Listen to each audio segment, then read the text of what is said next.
I'd found out that he had filmed us having sex and I had no idea. If an intimate image or video of someone is shared, we know that it's illegal. Yes. But how do they make sure that it's taken down? There is a constant shaming of women all the time. You rarely hear about the man behind the video. There is a massive responsibility on people having things on their devices and in particular forwarding things. What do they bully you about? I think looking back now as an adult, do you have any plans for Goss? No one could do Goss the way that I do. There is no other female-led media company in Ireland. Goss is the only one.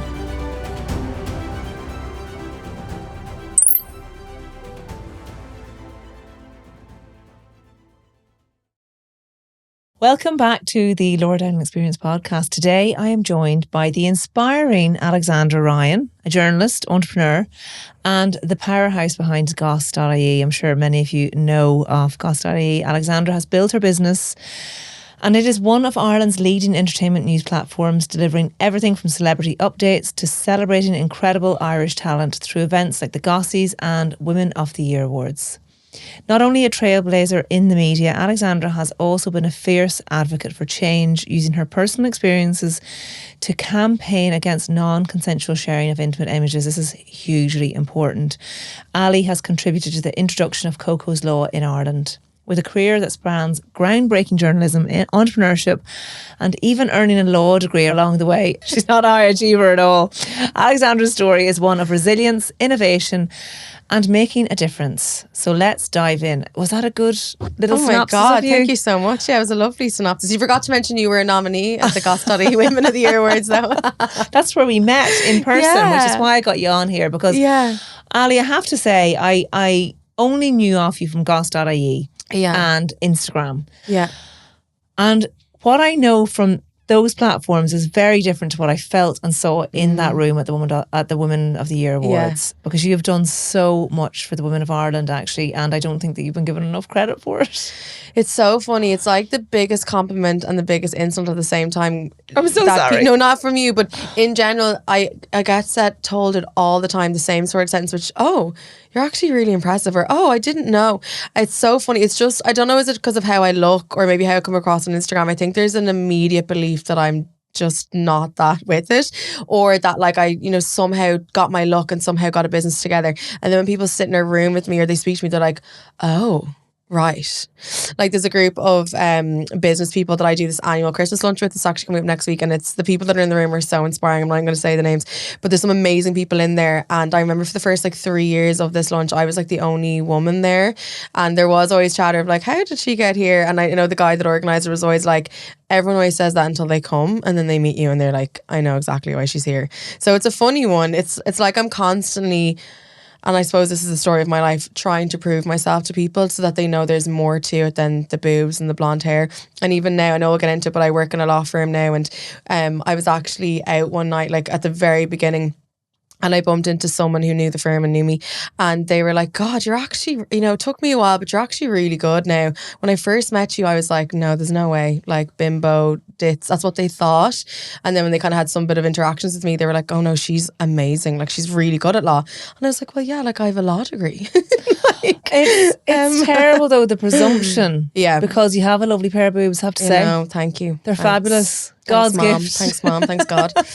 Yeah. But it is that perception. So what I would love to discuss with you today is something that's really important to you. And it was something that was really in the theme of the Women of the Year Awards, because you had Women's Aid there. And it was about the intimate image sharing and the way you actually took that really negative experience that happened to you, and you've changed the law of the land as a result. My best. Yeah. And then you're also a lawyer. So can we talk about that? And then I want to get into the whole Goss.ie, because that's inspiring as well. Yeah, the two are very intertwined. So basically what happened to me, if anyone doesn't know my story, is that I basically found out after sleeping with someone that I had been sleeping with for a long time, someone I trusted, someone I had actually worked with, someone who was senior to me. So I had a very much trusting relationship there.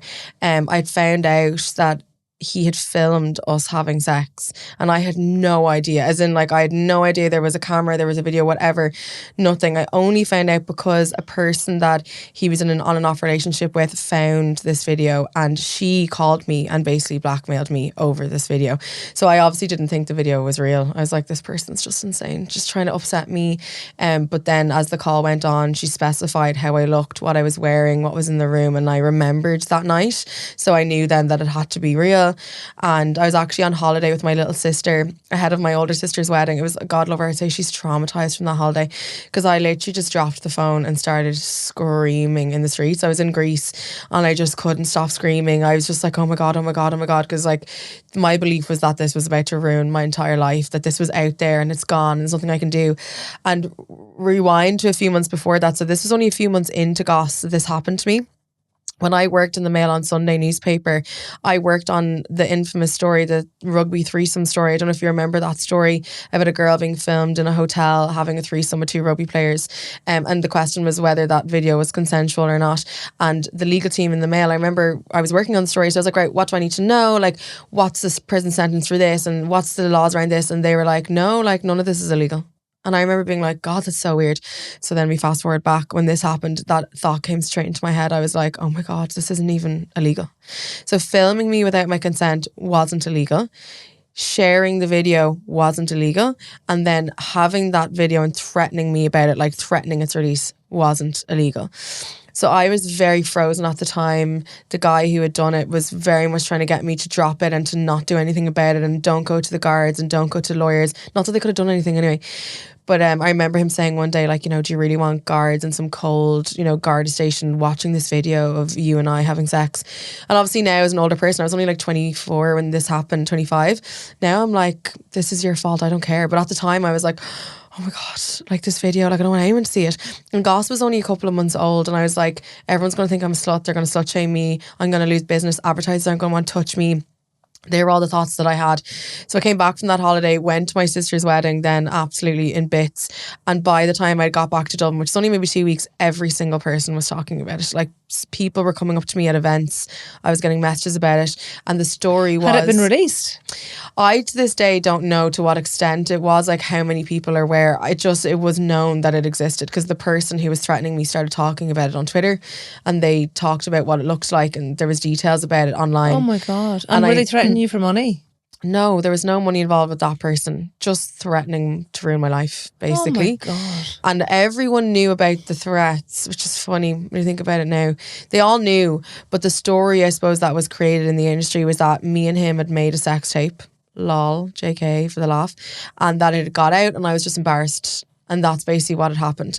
So never, not one person that of my so-called friends, that would have been friends with all these people before this happened, like in the journalism sector, no one ever just came up to me and asked me like, are you okay? Did you know about this?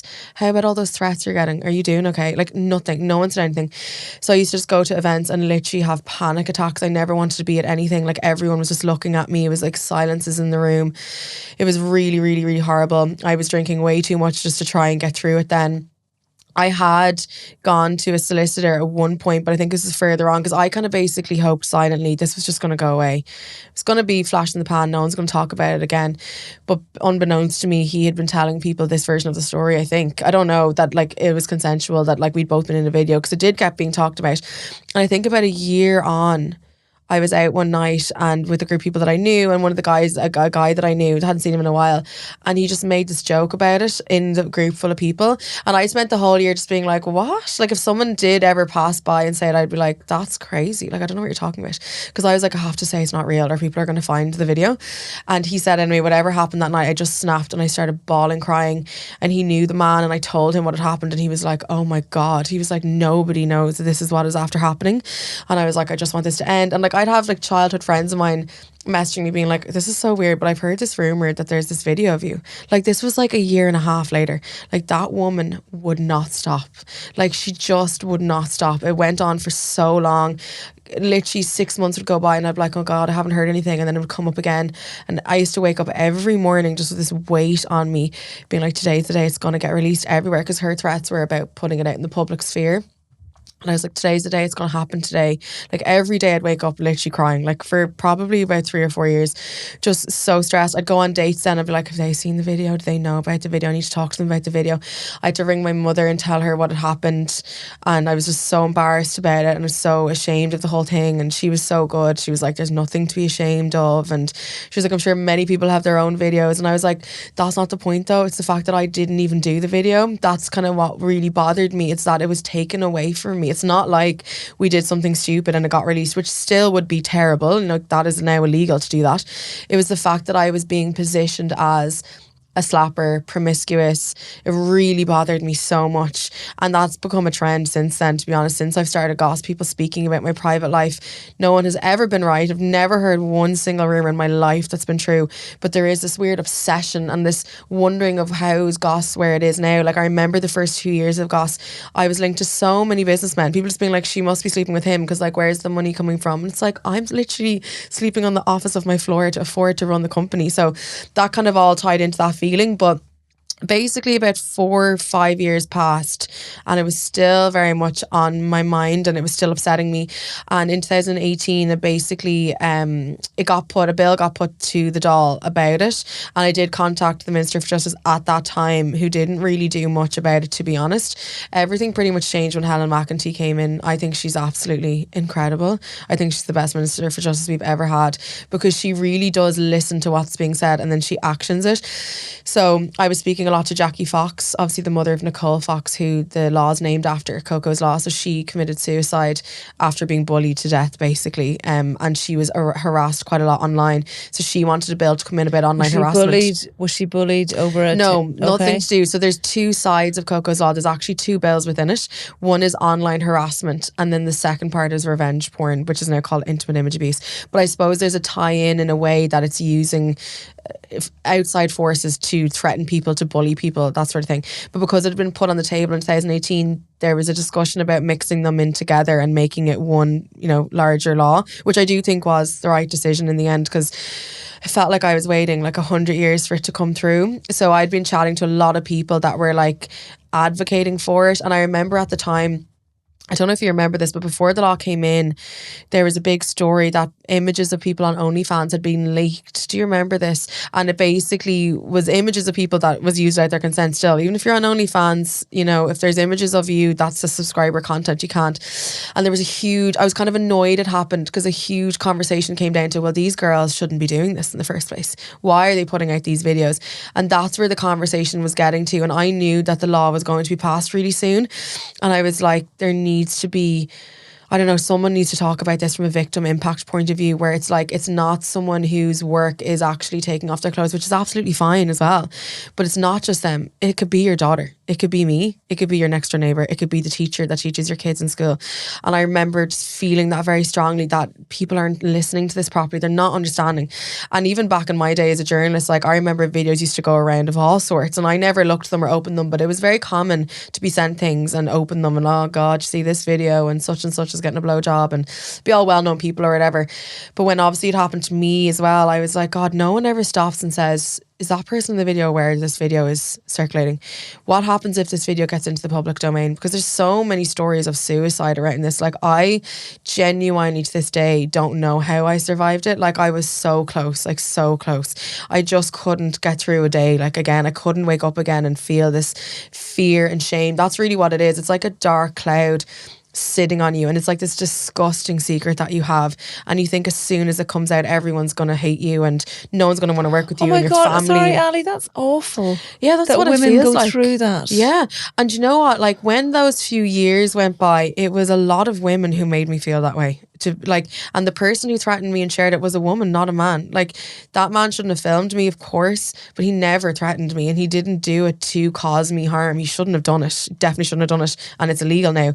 But the whole harm side of it came from her, and a lot of females still in the industry now, that knew about it and were fully aware about the threats and stuff, and nothing ever happened. And I was just placed as this bad girl, promiscuous girl who had it coming, basically, like I deserved all this. That's kind of what the rhetoric was. And it was only after I shared the story that I even got half an apology from anyone. And I think it was only one person who actually said to me, oh my God, like I didn't realise. And that was about it. After over about dozens of people, maybe one person said something.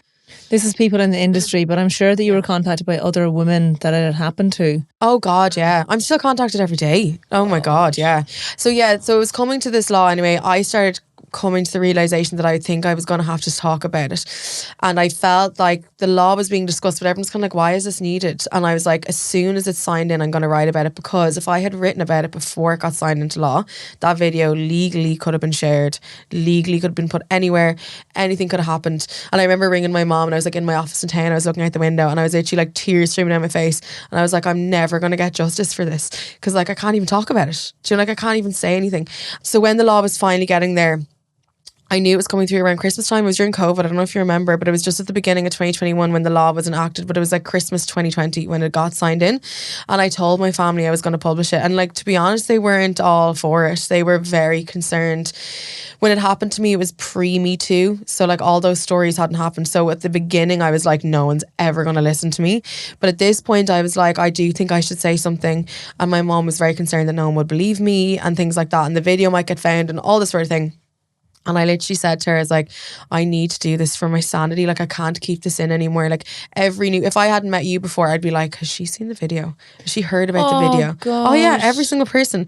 So I was like, I need this to not be a secret. And I'd been blackmailed separately from someone else for money about the tape as well, which we won't even go into that, but that was another thing. So there's a lot of other things that happened because of it.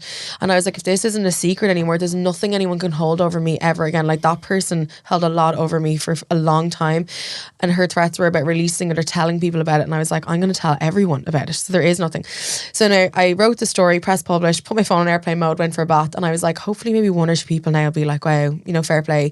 I feel so much better after reading that. Like, that was kind of my aim. And then when I kind of turned my phone back on, it was just mental. It had gone viral.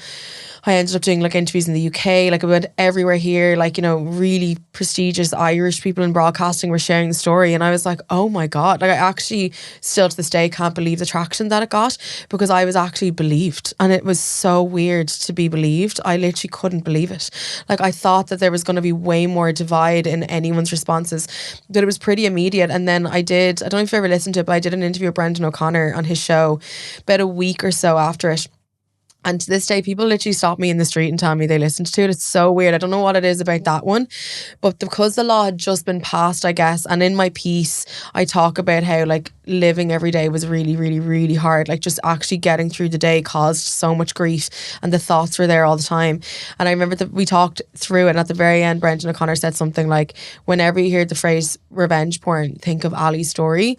And I think that's just what hooked a lot of people. Like, I had fathers and husbands message me being like, I have been sent things and I've never thought of it like this. I've never stopped my mates from sending things and gone, hey, where is that from? Like, is that girl aware of that? Do you know, is she going to lose her job? Is, you know, all that stuff. I got so many messages like that. And then probably in the thousands in terms of messages from women being, you know, in coercive control relationships, or like even their bosses in work having content of them, and they're like, you know, if you leave, I'm going to share this. A lot of like trying to keep people controlled. Oh my goodness. And like a lot of the I've messages. seen that as well. Like, things have been shared about Christmas parties and things like that, where women wouldn't know that it was being... There's an amazing girl who kind of early on came out before I did, because I was too scared about the law not being in yet. It was Roisin. I must remember her second name now, Roisin. She's amazing. She was like the president of the Students' Union in Galway. It's an Irish second name, that's why I can't say it. But she had basically been filmed, I think I was like, she was 17 in school, at like a school party or disco or something, and her parents threw her out. And like, they're the sort of stories that I've been told, you know. But one of the best things that I suppose I've been told since is girls and women messaging me being like, I didn't have the words to tell my family or tell my parents, and I just literally sent on your story and then I told them. Because there is such a horrible darkness and depression in silence and secrecy. And I thought, I mean, some of my best friends didn't even know about it until I wrote the story, and they were literally like, what the hell? Like, business people that I was like, because in the middle of all this, I was trying to run a company on my own and dealing with a lot of issues there anyway, and most people were just like, how on earth, like, have you gone through this last couple of years? And I literally was like, I don't know. Like, I think work saved me, because I had staff to pay, I had a rent to pay, a building to pay for, and I was just like, I have to go to work today, like, that's it. So I buried myself a little bit, but I suppose when I released that story, I will say, obviously me and my mum had this chat where she was like, I don't know. But then she listened to the Brendan O'Connor interview, and then she saw me afterwards and she was like, now I understand. Like, she didn't even know how much it was still controlling my life. Like, she didn't even realise how heavy the weight was. But now it's pinned to my Instagram, pinned to my Twitter. Like, there is no secret. There's no I'm gonna this and I'm gonna that. I remember seeing the there. article. Yeah. And I remember you were dressed in, I think beige. and you had your, I think you had your arms closed. Yeah. And it was actually, it was not a shocking article, but it did make you stand up and go, oh my goodness, because like you just said there, and it was something that I didn't think about. You know, men pass around videos of women doing things all the time. Yeah. And like you say, do they know whether or not that's consensual? Even in terms of porn, like I'm doing a lot of work with Women's Aid at the moment around like the harms of pornography and what it means. And there's this whole other segment of porn that we don't even realise, which is some of those videos are revenge porn. They're intimate image abuse. The women don't even know that they're being shared. Like, they might have filmed it with their husband. There's a lot of titles on pornography sites being like, you know, secretly filmed. Like, all of this is like a thrill. It's a sexual thing. And I feel the appetite is there because of the likes of pornography. But yeah, I think that's what it was. A lot of people just never put two and two together. I probably didn't until it happened to me, that there's a victim behind it. And it's a really sad thing because the term revenge porn is gone now, right? It's intimate image abuse. And the reason revenge is really disliked, I suppose, is that like you've done something to cause harm. I actually like revenge in a way because it puts it into perspective that to do this to a woman is revenge, because a woman being seen to be in any way sexual is probably the worst thing you can do to her in terms of career, friendships, love life. To see a woman having sex, anything derogatory, is like life ruining, career ruining. It would never be that way, the other way around for a man. I'm sure it has happened. I know there's a lot of sextortion going on with young boys and stuff. It does happen. But I will tell you this much, not one person ever said a word to that guy, as in, it was more like, oh, I heard you in that video, yeah? Like, wink, wink. Wink, wink. He's doing fine, you know what I mean? Like, he you know, didn't affect his life at all. But to me, it was like my whole life could have been over, like literally. And I thought it was, because it was like a mental torture for so long of, will it come out, will it not come out, will it come out, will it come out? Like, I never knew. That was the torture. But the sad thing is, if this sort of stuff was normalised and women weren't so, you know, put in this like terribly unfair position where having sex is such a bad thing, would it have meant anything? Probably not. I would have been like, oh, there's a video, is there? You know, like, but because of what it meant, and even me, I know you were talking about it before we started, but like, I have this real hang up of people talking about my private life, people trying to guess what I'm doing, and am I sleeping with this person, I'm sleeping with this person. I tell you this much now, like, I am the opposite of what people seem to think. Like, honestly, I can count how people You're I've the ever opposite kissed. of Goss.ie. Yeah, I literally can still count how people I've ever kissed, and it still shouldn't mean anything, but I think it comes back to the trauma of that time, of this lie circulating. It really bothers me, and I don't like my worth being placed on my sexuality or how I look or any of those things, and it seems to just be such a big thing. And as you mentioned at the beginning, there's so much more there to me. I'd love to be measured on my law degree. I'd love to be measured on my business, measured on the legal work I'm doing with the Department of Justice, which I'm still doing now. Like, why isn't that measured? I don't know why. But that's what I'd prefer. So there is still a part of my heart that breaks when I hear there's rumours going around or people are speculating about things. I'm just like, why does that matter? Like, why? And why would you believe such bad things about a woman? You know, like, because the rumours are never going to be nice. You know, they're always like weird ones. But that's unfortunately the space of a woman. Like, we are, you know, the whole throw the first stone thing. Whenever I hear that phrase of cast the first stone, I always picture a woman being stoned. I don't know if you think that in your head. When you think back to biblical times, that like scarlet letter thing, it's always some woman who's being shown around and being like, you know, just really, really demoralized just for something that they've done, like a sexual preference, or, you know, the whole ideas of being virgins, you know, years and years before. It's still seen now, like, if women sleep around that it's bad. It's always back on us and we're doing something wrong, filthy, dark, secret. That's just basically what it all felt like to me. And I think it was just an extra layer that I actually hadn't done it, that it made it even worse for me. But I do still feel for so many women who actively partake in these videos, or nowadays send videos of themselves to their partner. That is absolutely fine. You are in an intimate relationship with someone that you trust. You should absolutely be able to do whatever you want. So to be slammed for making decisions like that and saying, well, that's your fault now that that's out in the atmosphere, like, I really disagree with that. I do think as women we should be able to. I never will, after my experience, obviously. But there is a constant shaming of women all the time, all the time. Like you rarely hear about the man behind the video or who took that or how did you get that. It's always like, oh my God, look But at sure, her. you could take it back as far as, say, the Magdalene laundries. Did you Yeah. ever hear about the men that made the women pregnant? No, probably never even gonna know their names. Whereas we know the names now of like so many of those women. Yeah, that's the sad thing. And I think it just really showed me what misogyny actually means, because we hear the phrase a lot, and since I worked at Women's Aid I've really looked into it as well, because I feel like the smallest things is what leads now to these big things, which is murder, femicide, rape, sexual assault. It's the small little slap on the back of the arse, little whistle when you walk past, girls calling each other sluts. That allows men to call us sluts. That's where it starts. Honestly, it's women who have those conversations more than men do. And if you're in a household where women are calling each other sluts, slappers, you know, their cleavage is too low and that's who your family is, like, you're going to grow up like a lot of women are inner misogynists too. We are, like, it's just the reality of it. And that's why I suppose Women of the Year is so important to me, because I want a day where we're just not, just take a break and be nice. But that is built in by society, that women must be at fault. And that's why so many victims are so unlikely to come forward of like sexual assault, rape, even intimate image abuse. Like, I think there's been 107 convictions since we launched the campaign, which is amazing. And that advertising campaign, I'm sure you've seen it, where it's that guy being like, oh, wasn't going to do anything about it, and the guard is sitting there. Like, that's such an impactful campaign.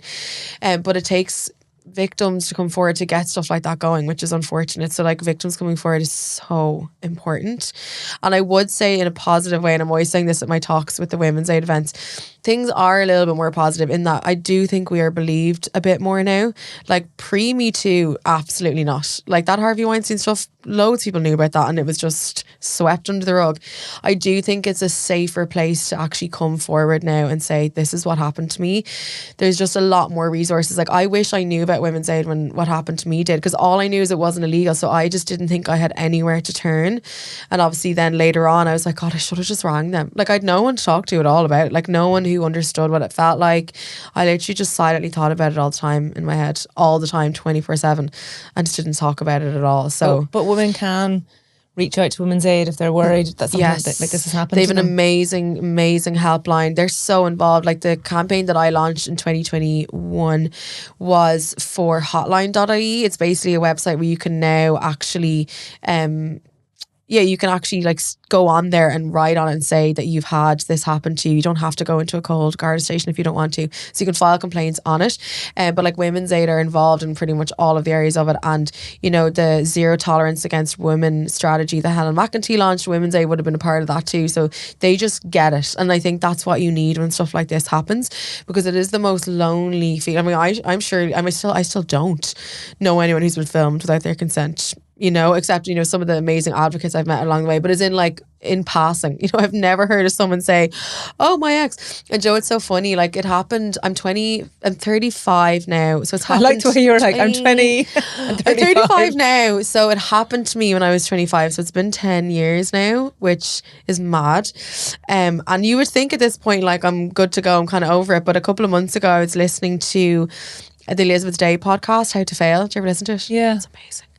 And she did an episode with Georgia Harrison, you know, the whole Stephen Bear trial. So he filmed her on CCTV without her consent and he uploaded it to OnlyFans and made so much money. She took him to court. She's a big advocate in the UK. I've actually spoken to her about it as well. We have talked about what happened, but she's amazing. Like, and she came forward as a Love Island star, again, booby bikini star. It's very hard to come forward when your photos are in like bikinis and you're kind of sexy girl. It's very hard to do it because, you know, people are going to be like, pfft, she's showing them anyway. Yeah, so like, what does she expect, you know? But anyway, I was listening to the podcast, like, this is only a couple of weeks ago, I'd say, and I started bawling, crying. I couldn't finish the podcast. I actually started bawling because you just forget how deep the trauma is. Like, I was kind of like, oh yeah, I talk about it a lot now, but when I listened to it, I was like, I can't go through this again, because it's similar details, just in that there was nothing she could do. It started getting shared. She had no idea at the time. That's the real just shocker. But the fact that people would openly share things is mind-boggling to me.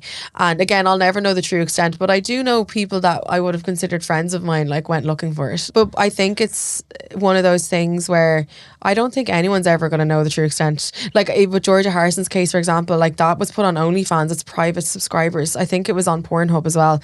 So that went to a whole other level. So I suppose she's never going to know either. And how do you... So can I just ask you though, if an intimate image or video of someone is shared, Yeah. we know that it's illegal. Yes. But how do they make sure that it's taken down? Because it can be put on multiple sites. Yeah, that's what hotline.ie does. Okay. So that's probably your first port of call, but the guards are able to basically do that as well. So that's what the law empowered, is the taking down of the imagery. So once it's been reported, the imagery, the photos, the videos, it can all get taken down. Once it's reported, it just has to be reported. Okay. So the law, what it does now, so it's now a crime to film someone in the first place. Remember, that was not a crime. Okay. I could have gone into your bedroom and filmed you and your husband. Well, the only thing that would have been illegal was breaking and entering. I probably wouldn't even got a sentence for that. So that is now illegal. That would have been a very exciting film. I know.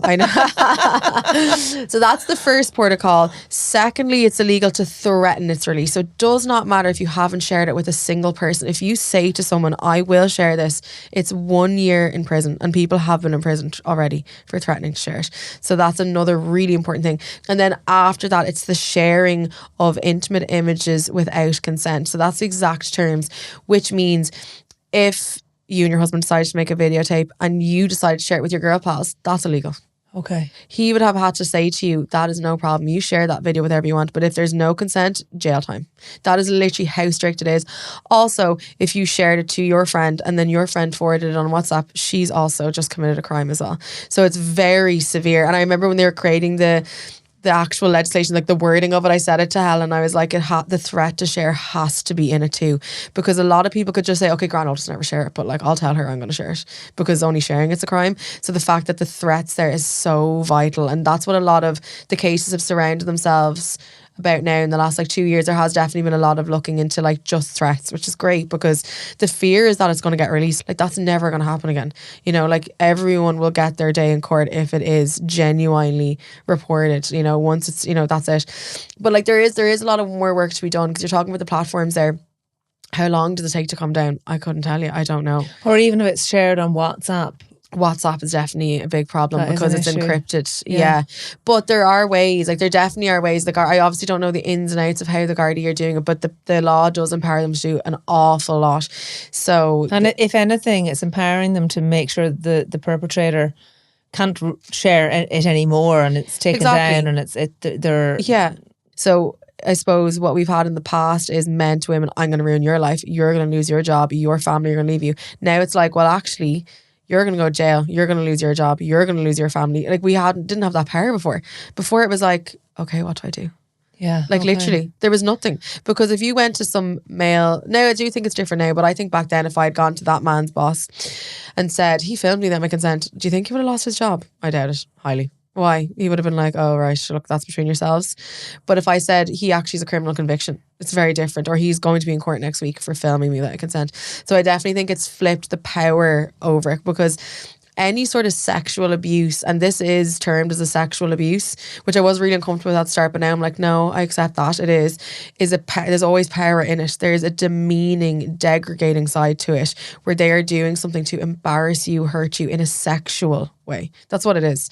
So I suppose that's why it's important something else is there, that you can push it back on them, And my hope is that this stuff just doesn't happen anymore, that people would see the ads. That you can be so intimate with someone in such a lovely, a nice time. That you know well, and that trust. You trust, and then that is just thrown back in your face. Can I just ask you about teenagers that are under the age of 18? Yeah. Where does the law stand with them if they're sharing these things? I think 16 is the legal age, or 17, sorry, is the legal age in Ireland. But it's a crime. It's still a crime across the board. And even, more importantly for parents listening, if it's on a device that you pay for, it's under your name. So let's say you have a child, a teenager, and you're paying that teenager's bill, and they have videos of 15-year-old girls giving blowjobs, let's say. Technically, you could be convicted of child pornography, of possessing child pornography, because it is under your name and it is your phone. You own that device. And I think it's important that that is the case, because you need to be more aware of what's going on your children's more vigilant, phones. Yeah. Now look, a case like that has never happened, but that's just the reality of it. There is a massive, massive responsibility on people having things on their devices, and in particular forwarding things. The forwarding is a crime. As soon as you forward something on, it's up to you to get the consent of the people that are in the videos that you're sharing, even the pictures.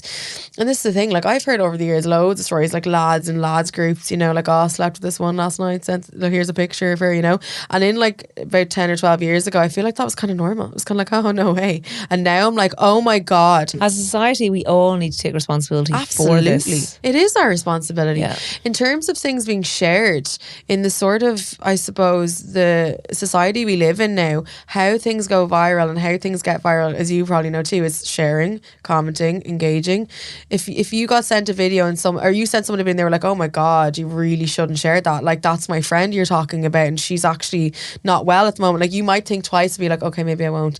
So like, there is a responsibility for us to be like, that's not actually okay. Yeah. But obviously having good morals isn't enough. You know, people still murder, people still rape, people still do terrible things. So that's why the legislative arm has to be in there, where it's like, okay, if your friends don't stop you, we will stop you, you know. And I think they did a survey on it recently, and something like an increase of 50% of people know it's a crime now, like compared to like the year before. So each year it's like getting more and more. It's actually in the curriculum now in schools, because both my sisters are teachers and their husbands are teachers. It's just so weird. I'm like, oh, Coco's Law is like in school, like people talk about it, like they bring it up. So that it kind of falls under the umbrella of consent, I suppose, as well, which is really important too, the overall idea of consent and what that is. But this is also a part of it, like having videos, having photos. We do live in a photo video sort of world, and that's the thing. I don't want to say that like don't be taking naked selfies for your boyfriend, because I don't think that's right either. That's up to you. It's that people know that is just between you two, and that's how it should be. And if it goes beyond that, then it's a crime, and it's something you should report, definitely. Ali, my God.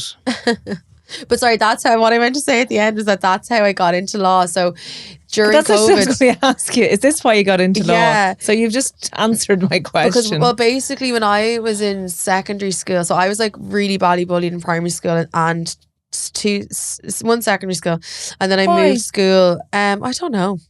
What did they bully you about?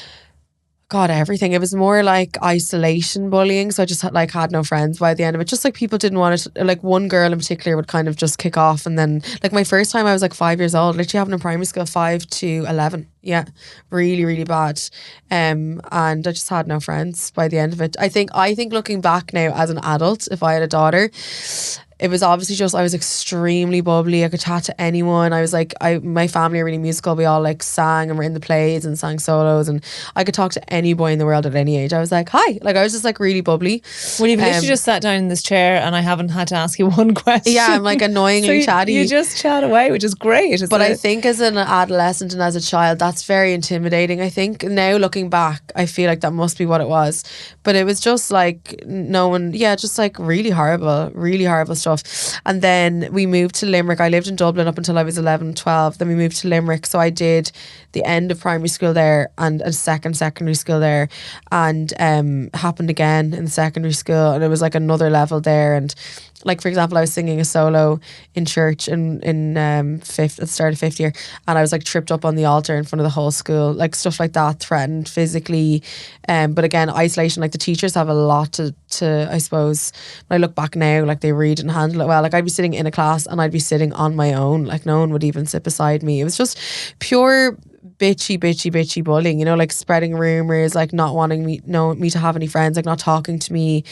It's just awful. Yeah, but it kind of, I suppose it's probably what made me extremely, extremely ambitious though, because I just felt like no one thought I was good enough and no one wanted me around. And I was very much like, I have to prove my worth here, you know. And I remember when I was leaving that school, so I moved halfway through fifth year and went to a place called Tutorial, which is like the Institute in Dublin. And I failed junior cert science and stuff. I was like failing everything. I was doing really badly. And I remember I used to write little plays and stuff. So I had one play left to do, and my mom was like, are you going to do it? And I was like, yeah, like I'll do it. Even though at this point I was like, I'm leaving because everyone's bullying me so badly. And I remember I got up and like I did the whole performance. And my mom to this day is still like, it's so crazy that you were like, yeah, no, I'm going to go up there. Like after everything that had happened, I was just like, I'm going to go up there and sing. I'm a good singer. Like I'm just going to do it. So that's kind of obviously my personality a little bit. But then I went to the next school, and Tutorial was a fee paying school. And if you were even accused of bullying, you were thrown out and no refund. So it was the best time of my life. I didn't get bullied, and suddenly I started getting A's in everything. And even my parents were like, oh, right, okay. So obviously in my other school, I was very not present. I would just walk out of class all the time and walk around school, and like the teachers wouldn't say anything. I would just be walking around, and I was self-harming as well. I was in a very bad place. I was just never wanted to be there. go to sleep being like, I don't want to wake up. Like, it was very bad towards Aye, the that's end. awful. Yeah. But when you're that age, like, thank God social media wasn't there. When you're that age, school is your whole life. And if you're not accepted in that sort of scenario, it's like not being accepted in society. Like, when you're in school, that is your society. Like, and if no one likes you and no one wants to talk to you and everyone hates you and no one wants anything to do with you, you're obviously going to think you're a piece of shit. Like, that's what's going to happen. So that's how I felt. I just didn't I felt really worthless, to be honest. It's really sad because now I'm like, if I have a daughter, like, I'd love her to really pursue her talents and her dreams, but I would have definitely by the end really dimmed that down, because I was just like, I'm obviously shouldn't do this, or like shouldn't speak up, or shouldn't be happy, and thought all those things. But then my tutorial went really well. And then my principals there were like, you should definitely go for law. Like, you're doing so well. And I was like, yeah. And then, story of my life, 3 days before my leaving cert, I got type 1 diabetes. So that's when I got diabetes. But which was obviously God or the universe's plan to be like, no, you need to go to media, because law was my first choice.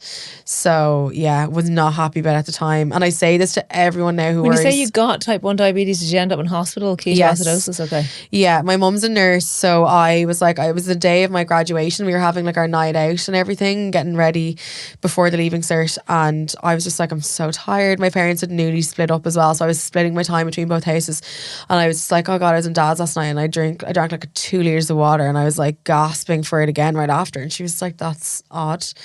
And I think at the time she thought it was something to do with the pill that I was on, because I was only 17, I was on the pill, and I think she was like, maybe there's something going on with the hormones. But my great aunt, who I'm actually not directly related to, but she had diabetes and she was down the road, so my mum was like, I'll just check your blood sugars, you're going to know what this means now. I didn't. So she's like, check your blood sugars, 27.9. Oh goodness. And I was like, I'm just going to go back up and start getting ready. And my mum was like, yeah, no worries. She didn't have the heart to tell me straight away. She was like, how am I going to tell her she's not going to her graduation party? And so I was like getting ready or whatever, and then I remember she just came in and she was so quiet, and she was like, yeah, no, you're not going to your graduation. And I was like, what are you talking about? And she was like, we have to go to hospital. And I was like, what? Like, I was literally like, what are you talking your about? Your sugars are sky high. She didn't even properly explain. She was just like, they're not right. And then I went into hospital in the UL hospital, and they all just kept mentioning the word diabetes, and I was like, no, like this, no, it's definitely not that. I was like, this is so weird. I was like, I have to get to my graduation, like, and then they were like, you can't go, and then I started crying. That's when I started crying, and I'm still known there as like the girl who got diabetes around her leaving cert. And then I remember the next morning, my consultant was doing his traineeship with all his trainees, so it's like, whew, like the thing back, what's it called, the curtain back, about 17 young people, and I was sitting there with my mom, and he was like, yeah, so you've type 1 diabetes, you're going to be on insulin dependent for the rest of your life, blah blah blah. Can't remember a single other word he said. And then he left, and as soon as he left, I started bawling, crying. My mom was like, you thought he was going to say it was a mistake, didn't you? And I was like, yeah. Like, I genuinely was like, I'm absolutely grand, like there's no way. So when that happened, I was just like, oh my God. And then they were like, you need to stay in hospital for like a week or two. Like, I was terrified of needles, like terrified. They're like, we need to show you. And mom was like, look, maybe you can do the leaving cert next year, or maybe we'll set up a room here. And I was like, this is the way I am now as a person, so you'll get it. I was like, no, give me that needle now, like I will sort this out. Literally figured out how to do it in 24 hours. I stayed only for 48, and I was like, I'm going to do my leaving cert, like I need to leave, like I'm leaving. And they like set up a room and everything. I was like, I'm not doing it here, I'm going to do my leaving cert, like get out of my way, basically. I'm going back in. I'm sure you know about it, but like when I was leaving, they were like, your head might be a bit fuzzy and da. So I sat in my first exam.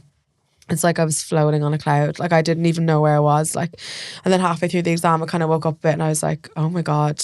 And like I went to my maths exam without a calculator. Like I just did mad things. I was so confused and all of that. So that summer went by. Yeah, it's not ideal to start insulin therapy just on your leaving cert without kind of God, no. doctors And being all around. they did was say, like, if I needed sugar to put my hand up. Like, they didn't really help in any other way. It wasn't great. I think things are different now about the leaving certs if you're ill.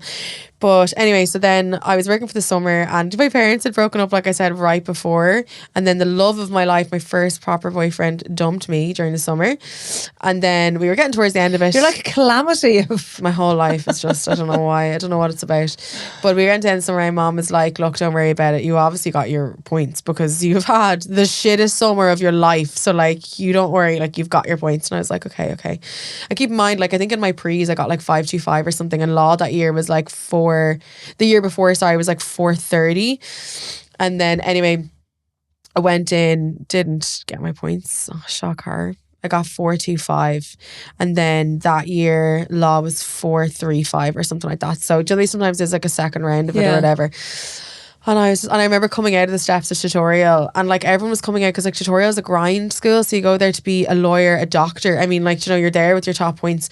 And I remember just coming out, and I just couldn't even get to the end of the stairs. I like fell on the stairs and started bawling, crying. My poor mom, like, she's just been through the ringer with me, and she was just like, "Oh, you didn't get them," and I was like, "No." So anyway, then it came through the post like your fourth choice or whatever, because I had failed all the things that I wanted, was like media and English, and I was like, oh, I don't want to do that. I was like, oh, fuck's sake. And my mom was like, take a year off. And I was like, no, I'm just going to end up never going to college then, because I'm so ambitious. I know I was working since I was 13. Like, I was like, I'll just make money and not work. I was like, I'll just do it. Like, whatever. I'm just going to do it. Force myself into it. And then about nearly a year in, it was like the second year you had to do half of the year was a co-op, half of the year was Erasmus. And my dad was doing a job for someone, and they gave him a card, and on it said NUIJ, like National Union of Journalists. And I had told my co-op office, I've got a co-op, it's all good. Like, I just was so at that point, like, I don't care about life. Everything was just a disappointment. I was like, I'll figure it out. And then my dad was like, I think this guy is like a newspaper editor. So I went into the Limerick Post, and then I was like, I'd love the opportunity to like write here, because I did used to want that before I kind of got smart and was able to do law. I was like, oh, I'd love to do writing or work in the media. Like, I grew up obsessed with e-news and everything. Like, I loved that. But then when I set my sights on law, I suppose when it didn't happen, I was like, my life is over, it's all I want. But then when this came up, I was like, oh. And I was like, can you give me a placement? And he was like, no. And he was like, we've no room, we've no time. And I was like, please just give me a week. And I'm just that sort of person. Like, and I ended up staying there for 8 months. Yeah, I could tell you're that sort of person. Yeah. I was like, you're not letting me leave this room. And I absolutely loved it. And then, long story short, went on to Spin Southwest, was a news reporter there, broadcast assistant to Myrna O'Connell, who now is on R&AM. I used to produce her talk show when I was 19, which is so funny. You were on Virgin Media doing a kind of a recurring. Was it R&AM? Yeah, was it R&AM? What were you doing? I did that for about a year. That was basically a showbiz segment. Oh yeah, I saw that. Every Monday. I did that for a year, and then I do a lot with the Tonight Show, which has now obviously gone down to less hours. I've done like Katie Hannon's Up Front. I do a lot of radio as well, more so like News Talk and Radio 1, RT Radio 1. But and then while I was there, I started a blog called Maggie Red. It was meant to be my fake name, kind of like Perez Hilton. Like, Maggie Red was this girl. And I got an interview with like Laura Whitmore, Vogue Williams, kind of when they were both like doing really well. And then it was time for my college exams, and I was like obsessed with the industry at this point now. I was like, I'm going to be like the best reporter in the world. And I was like, I'm going to be a showbiz reporter, that's it. And I emailed every single editor in every single newspaper in the country, basically. And then one person replied, it was from the Evening Herald. They were like, come down and meet us. And I was like, grand. Showed up, person I was meant to meet wasn't there, and they were like, don't really know what to do with you. And I was like, okay. And they were like, we'll just put you at this computer, just write something if you want. It was just like a trial. So I wrote a story, and then I remember the deputy editor came over to me with this huge printout. It was like an A5 or A3, sorry, massive printout. And he was like, that's page 3 tomorrow. And I was like, okay. Like, and not knowing the importance of page 3, like, just for anyone, showbiz is page 1 is page 3. So like page 3 of the paper is actually one of the most important pages. It's the first page you open. It is the big story that's there. Oh, and is that why the page 3 girls were always on page 3? It's the first page that's open. You buy a newspaper based on the cover, but the first thing you open is page 3. So your decision to buy the paper will be the cover and having the first flick. That's the most important pages. That's a sweet spot. It's a sweet spot. And I was like, oh, and showbiz is on the front page of a lot of papers now, you probably noticed too. Showbiz, politics and crime. They're the 3 things that will always be on the front page, and that will make you buy the paper. Like, that was always the story. It's different now because a lot is online. So I was like, oh, and I hadn't even done my exams yet. And then I went back to college to finish my exams. And then I remember at the graduation, one of the girls who had like heavily bullied me in school was in my arts department. So she wasn't in my course, but because she was in my department, she sat beside me at the graduation. And I remember her being like, oh, fair play, because everyone was talking about it. Like, I was the only one who had a job in the industry. I was like in the Evening Herald. I wasn't even like 22 yet. So it was like a big thing. And I remember just having that moment being like, yeah, you like tried to ruin my life, but you didn't. So yeah, that's kind of how the journey started then. So then I was in the Herald for a year. I did the Dublin Diary for any Dubliners. You know, it's the most important showbiz pages in Ireland on a daily basis. It was anyway, back when it was all papers. And then I got poached by the Mail on Sunday, and it was like the really highly coveted job. Everyone was going for it. And I got asked to interview. It's the youngest person in the company when I got the job. A lot of people were not happy about that in the company and around. So I've always had my kind of fair amount of people that don't seem to like me and cause me a lot of problems. So that kind of happened when I started there too. And then I was about 6 months into it. I remember in my job interview with Sebastian Hamilton, he's actually now the head of communications for Web Summit, but he said, I kind of had asked for more money, and he was like, if you can do what you say you're going to do, like, you know, I'll give you the money, but I know you can talk the talk and you walk the walk. And then 6 months later, in the exact same venue, I was sitting there at my Showbiz Journalist of the Year Award, and I was like, remember that conversation? But it was funny because so basically my career goal, this is how I got to get onto Goss, my career goal was to win the Showbiz Journalist of the Year award. My whole life, like that was like, I'm going to do that at some point. So I was put forward for it and I got nominated. I was the youngest to ever be nominated. So I was like, that's amazing. That's my thing. Because there's a Young Journalist of the Year category too. And I didn't get nominated for that. So I was like, right, the board of people must think she's good enough to be nominated. And there was a Paddy Power vote that year. You could actually put money on it, like an actual bet.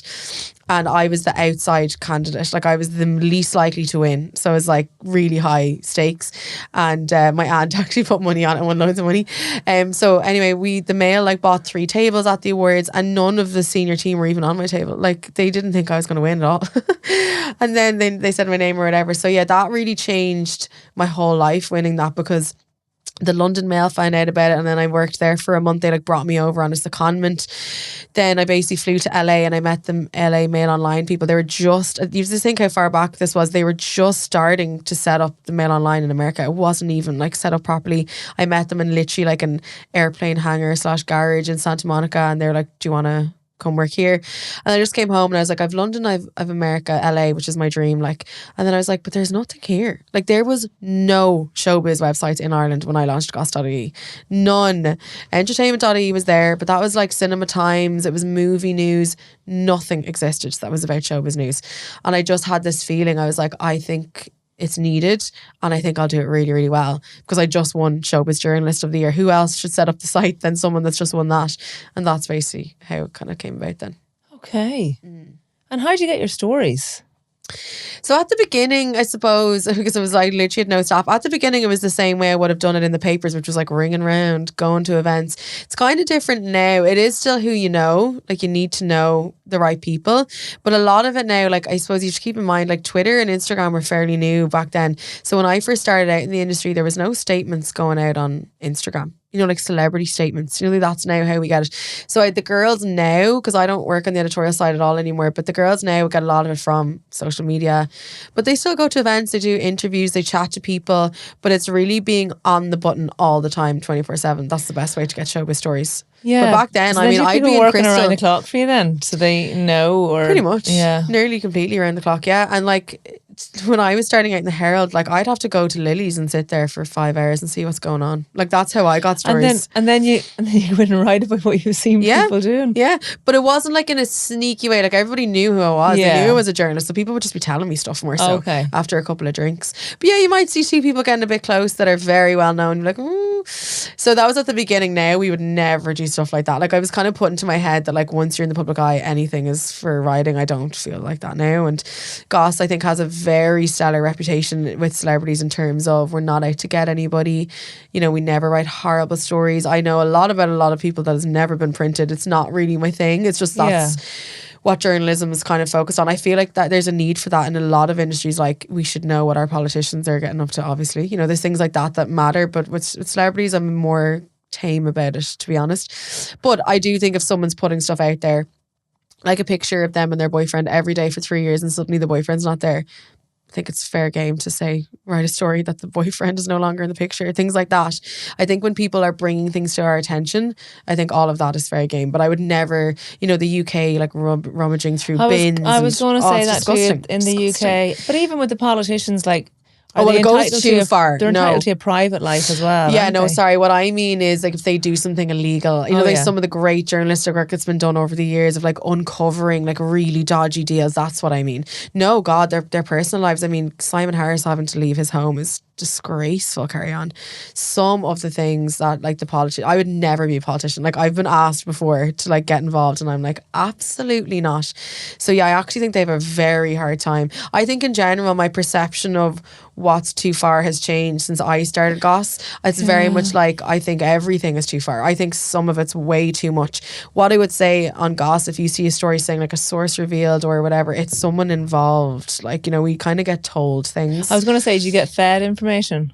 Yeah, but Do it's you have your normally, moles? I wouldn't even say they're moles. It's normally the people themselves in a roundabout Okay. way. Like people, I wouldn't really want the girls to put something out there that somebody really, really doesn't want to be out there, unless it's to do with a crime or something. I think, when there's a crime, or like we were talking about saying there about the politicians, do you know what I mean? Like if someone has done something very, very bad, like Caroline Flack, for example, right? We remember that. Obviously, the rhetoric that went around that time was so bad. The tweets wanting her to die and saying all these Would things. you just give people that don't maybe know about Caroline Flack? So with what Caroline happened? Flack, basically, she was arrested for assaulting her boyfriend, and it happened. She was a celebrity of sorts. She wasn't she? yeah, she used to host. She originally hosted like the X Factor, and then she went on to Love Island. So she was the host of Love Island when it all kicked off. She was extremely famous. She'd had a relationship with Harry Styles. She'd been with Prince Harry. She was like well known socialite / presenter, and she was an incredible presenter. She'd done Strictly and everything, really well known. But she did have her problems. She had previous suicide attempts before she had died. But what happened was she then got arrested for assaulting her boyfriend. Again, they were very much in the public eye. They shared a lot of stuff together. So the question is, was their relationship worth covering? I would say yes. I think this is my opinion on it. Like, I think the fact that the newspaper did a story that she assaulted someone, I don't think that is wrong. I think she was a celebrity who did something bad and was arrested. That was fine. What obviously went too far was the Sun newspaper, published photos of blood inside the apartment, got images from police that should never have been released them. The rhetoric online then got very nasty, and people just really, really, really went for her. And I think, when she did eventually end her life, a huge part of it was the stress of like the court case playing out in the press, and the court case playing out in terms of the public perception of her really, really bothered her, obviously. And she got let go from Love Island. That's when Laura Whitmore came on board, because she was put off her duties because of the impending court case. So it's such there's two sides to that, and that I think what happened to Caroline is so horrendous. But the original point of her actually assaulting someone, should that have been reported on, why would I say no to that?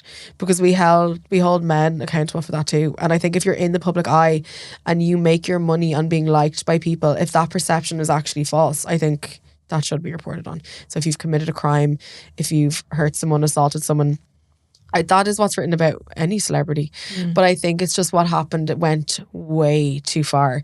And in fairness, stuff like that doesn't happen in Ireland. Like, we don't, celebrities, newspapers, journalists, paparazzis, they don't go through people's bins. There's no phone tapping stuff here. I can't imagine. They're particularly bad over there, aren't they? The UK is the worst in the world. The LA can be bad too, but like, I obviously don't know the full ins and outs of what happened there, but I just know obviously she felt immense pressure, and definitely people close to her massively blamed the press because it went too far. And do I agree with that? Yeah, no, I do think it went way too far. Even with the Meghan Markle stuff, like some of the things that have been written about her, I think are way over the top. Like that story in the Daily Mail about she was liked avocado on toast and was like, contributing to like some war in the Middle East because she liked avocados. Like, they're the stuff where I'm like, hang on a second now. Are they blaming the media for that guy Liam Payne's death No, as well? are they? I don't know. I've seen. I think there's a lot of industry blame on how he got to the point where he was. Whereas I think, like, I've seen Robbie Williams come out and talk about that. I think that's more like the music industry. Okay. The press, I don't know now. TMZ got a rightful slap on the wrist when they released photos of his dead body on TMZ. I mean, that was just another level of insanity and disrespect. But it is hard. When I did see Cheryl come out kind of say, like, stop writing about him, like his son has to read about this one day. So I do get it. Like, it's horrible. And like, as someone who has been written about myself in a different capacity, like me as a personality, it's horrible when a story is going out about you. Like, no matter what it is, there's such an anxiety of like, oh my god.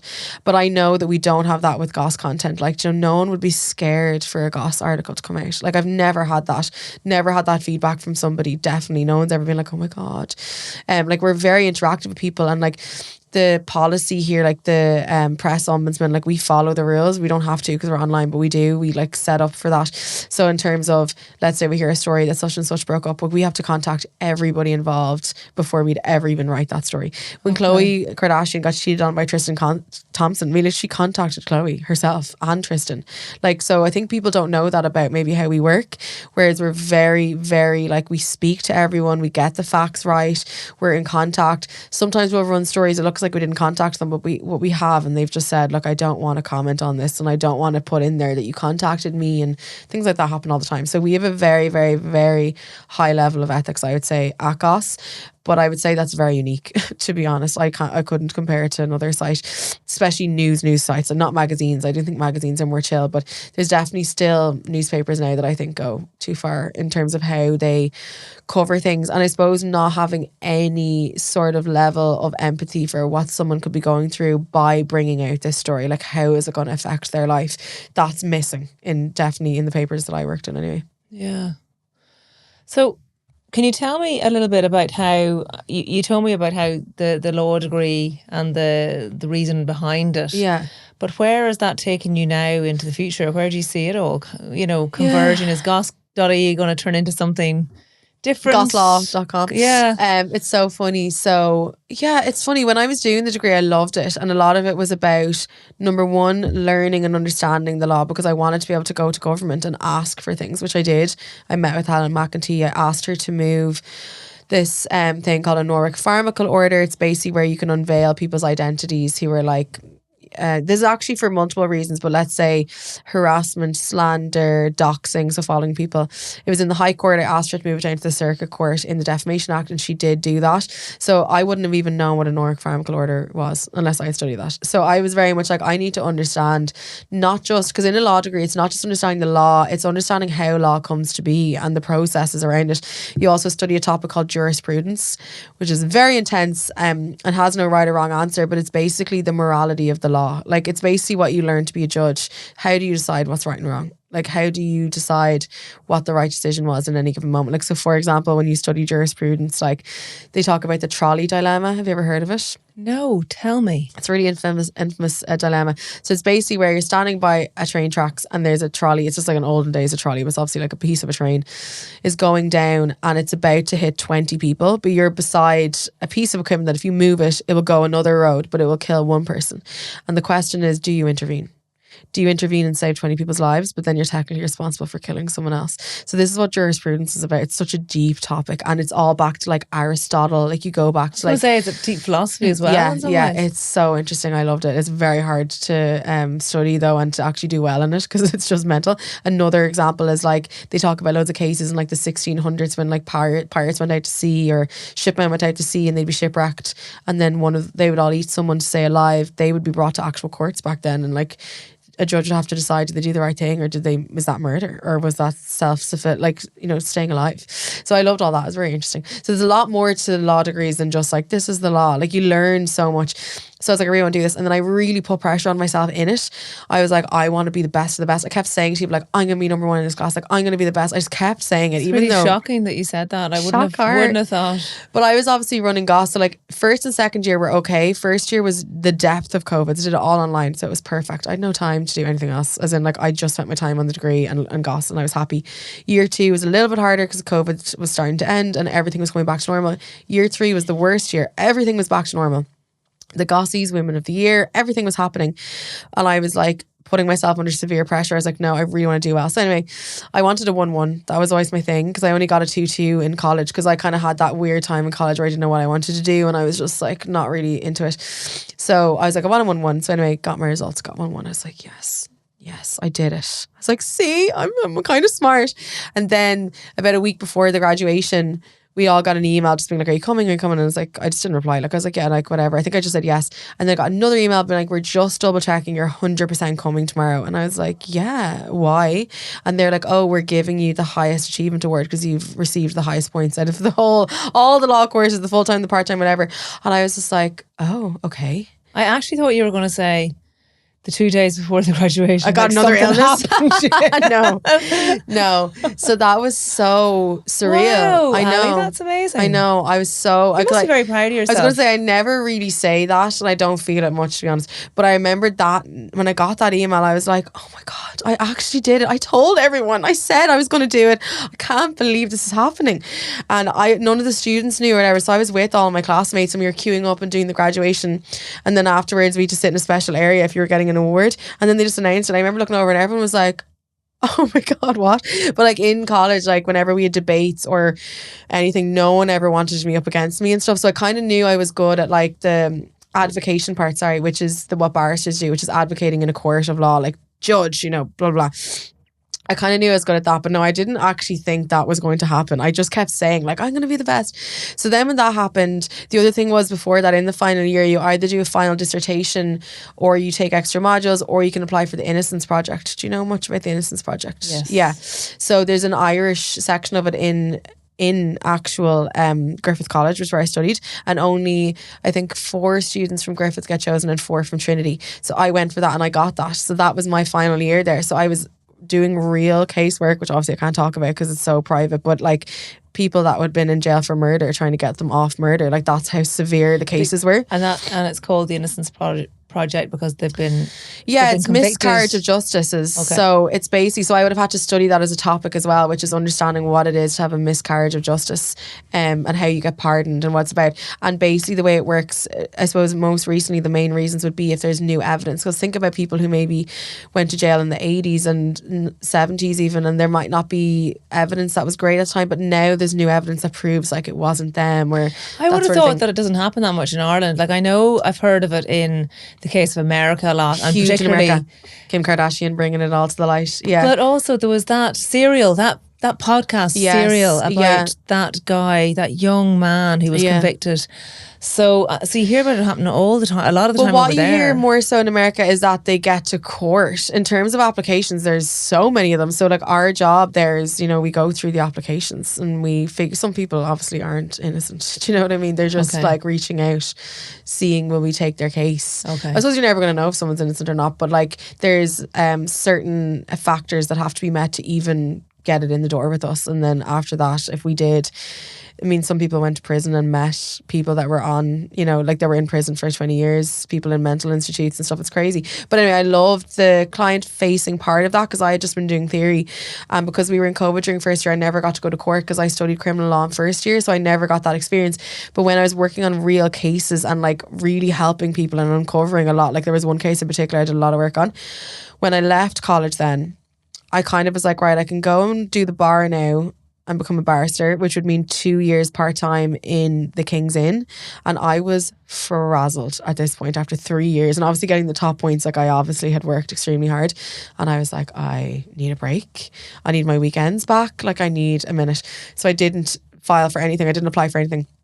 But then about 3 months later, before I even got my results, I was just like, God, I'm really missing the law and I don't want it to go to waste. Like I don't want to forget what I learned. So I just reached out to a solicitor that I just knew followed me on Instagram. Actually, it's really funny. And I was like, you don't have any jobs where I could work 1 day a week and only 1 day a week. And then she was like, let's just meet. And there was an opening in a litigation department and I've been there for 1.5 years now. Wow. And do you love it? Yeah, I love it. Yeah, I do. And do you think, I just think that you would make a really good barrister. Yeah, no, barrister is where the end road is. So I've already actually started the FE1s and I passed my first FE1 already 2 weeks ago.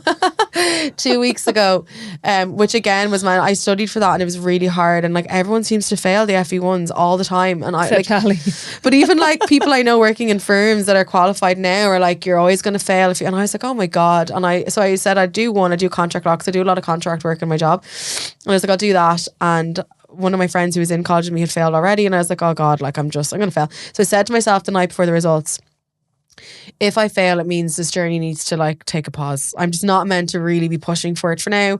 I need to rethink things. Maybe I'll just do King's Inn in a year or two, because I didn't really have the time to go and just do King's Inn. Whereas with the FE1s, you can do them over 100 years if you want. Like you can do one FE1 once a year if you want. There's 8 of them. So I was like, let's just see. And then I said to myself, if I pass it, I need to do all the FE1s, become a qualified solicitor. And then there's now a thing called a switcher exam where after you become qualified solicitor, you can also qualify as a barrister. So that's basically what I want to do. I want to be qualified as both. That's my plan. So then I passed it and I was like, All right, okay. So that's what's next then. Like sometimes I do just leave things up to the universe and I'm like, I'll just see. And then I'm like, right, okay, more The work. universe is calling. So More how long work will that then. take you if you want to do both? So if I think I'm going to start doing 2 FE1s at once now instead of one. So by March 2026, I'll have the FE1s done. And then I'd be doing Black Hall to qualify as a solicitor finally. And then the switcher exam be after that. So it'd be another like 3 years, I'd say. If I didn't have Goss, I would have just immediately gone into the King's Inn. I would have passed the bar straight away. I could pass the bar now. Like I know that because Griffith, the way it's structured and the types of exams are pretty much identical to the bar. So like I've already passed them. I know And the I could bar pass is to them. become a barrister, is that right? So with the bar, you go into King's Inn and you then have to devil, it's called, where you work under a barrister for free for a year. With a solicitor, that isn't there. You're working in a solicitor's firm. You have to do a traineeship in a firm. You do the FE1s, which are actually harder than the bar. Like they are more difficult, those exams. And then you would just be qualified as a solicitor, but the switcher exam now allows you to also qualify as a barrister, and then you're both. And I have a couple of barrister friends, and I was like, what would you do if you were starting again? And all of them said they would do the switcher because it just means you're qualified in everything. Like everything is sorted. So in terms of long-term plans, like I don't know the exact answer, but I know like I'm meant for more and I'm meant to do more. And like the Department of Justice stuff, like I'm still like I have a new policy proposal going into them about legislation regarding anonymous accounts online. Like there's a bill in Australia called the anti-trolling bill. You should actually look it up. It's really good. And it's basically when libelous, slanderous stuff is written on social, or on not just social platforms, sorry, on anonymous platforms. They have a law structure over there that can deal with that, where let's say you're slandered on Twitter or Facebook and Twitter basically are going to get that bill. Whereas here, there's really nothing that you can do if an account is anonymous at all. And the GDPR directive is causing a lot of havoc with that, because I am basically fighting for, if you're going to be on a platform, you should be identifiable. Like you should be, especially if what you have said is slanderous, it is threatening someone's safety, it's doxing, it's stalking. Like I feel like why should you be allowed to stay private if you're literally hurting another person? So that's my argument. So I have talked about it before with Simon Harris and Helen McEntee. So that's kind of like my next thing.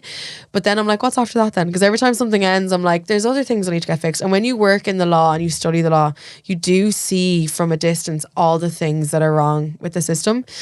Even like with working with women's aid, like family law, God, that is a tough area. Like I took it on as an elective in college and only one other person in my course did. Like everyone hates it because it's so sad. The things you're dealing with, that's where all the barring orders are, domestic violence, it all falls under the family law elective. But I really loved doing it because I was like, I need to understand like why things are happening the way they are. And I would love to work on something, like I just kind of want to use, I suppose, what I've learned to help people in some way. I just don't know what that's going to turn into, because at the end of the day, I do still run a company and I have staff that rely on me. How are you doing it all? I don't know. I just feel like you've one life. And I remember actually when I was in my late teens, I really looked up to Nora Casey. I love Nora. And I remember at the time, I must have been around 17 maybe, but she was on Dragon's Den. She had Harmonia and she had a show on News Talk. And I remember people used to ask me, what do you want to do? And I was like, I want to be like Nora Casey. I want to do everything. Like I literally want to do everything. Like that's always the way I've been. And in Ireland, I don't think it's massively accepted, and I don't think it's liked really to want to do everything, or to want to be the best at everything, maybe more specifically. But I believe in that. I think everyone could do everything. Like that's why I love LA. When I land there, it's like I'm a juggler and I'm a surgeon and I'm training to be like a masseuse. Ballerina. And I'm like, cool. And everyone's like, can I help you? Like, do you want to borrow my massage board? Like, can I give you a number? Yeah. And then in Ireland, it's like, why are you doing that? Why would you be doing another thing? Like, what's the point? Like, I think it's great. Stick in your lane. Whereas I'm like, I want to do absolutely everything. See, I don't know. I have different ideas where I'm going to end up, but I do think I'm always going to be somehow involved in the legislative side of things rather than being in government. I'd rather be lobbying the government to get them to do things, to be honest. And it's really good to have some, because I always battle with having any sort of profile at all anymore, like on social. Like there's so many ups and downs. I'm sure you've seen that too, but like the hate you can get, like you're opening your life up to rumours and all this sort of stuff I really, really don't like. But then I look back to the intimate image abuse campaign, and like I know the Department of Justice came to me about that campaign because they'd seen the story online, they'd seen I was talking about things on social, they'd heard me on News Talk, they'd seen me on RT. I'd say in the future there'll be some barrister sort of career there, but I would only take certain cases. I know I'm never going to be a working solicitor or working barrister like Monday to Friday. I would be very specific about what I'd want to work on and what cases I'd want to take. Like I'm really into constitutional law, really into EU law. And then family law is very tough going, but it's more that I want to maybe try and help people that are going through that in some way rather than be in court every day. Do you know what I mean? So the answer is I don't know, which is weird, but I love that I get to do all of it. I am happy with everything. Do you have any plans for Goss in terms of someone came to you and went, Ali, I want to buy it? Just sigh. You're like, how many more questions can I ask? No, I've been offered to be bought 4 times already.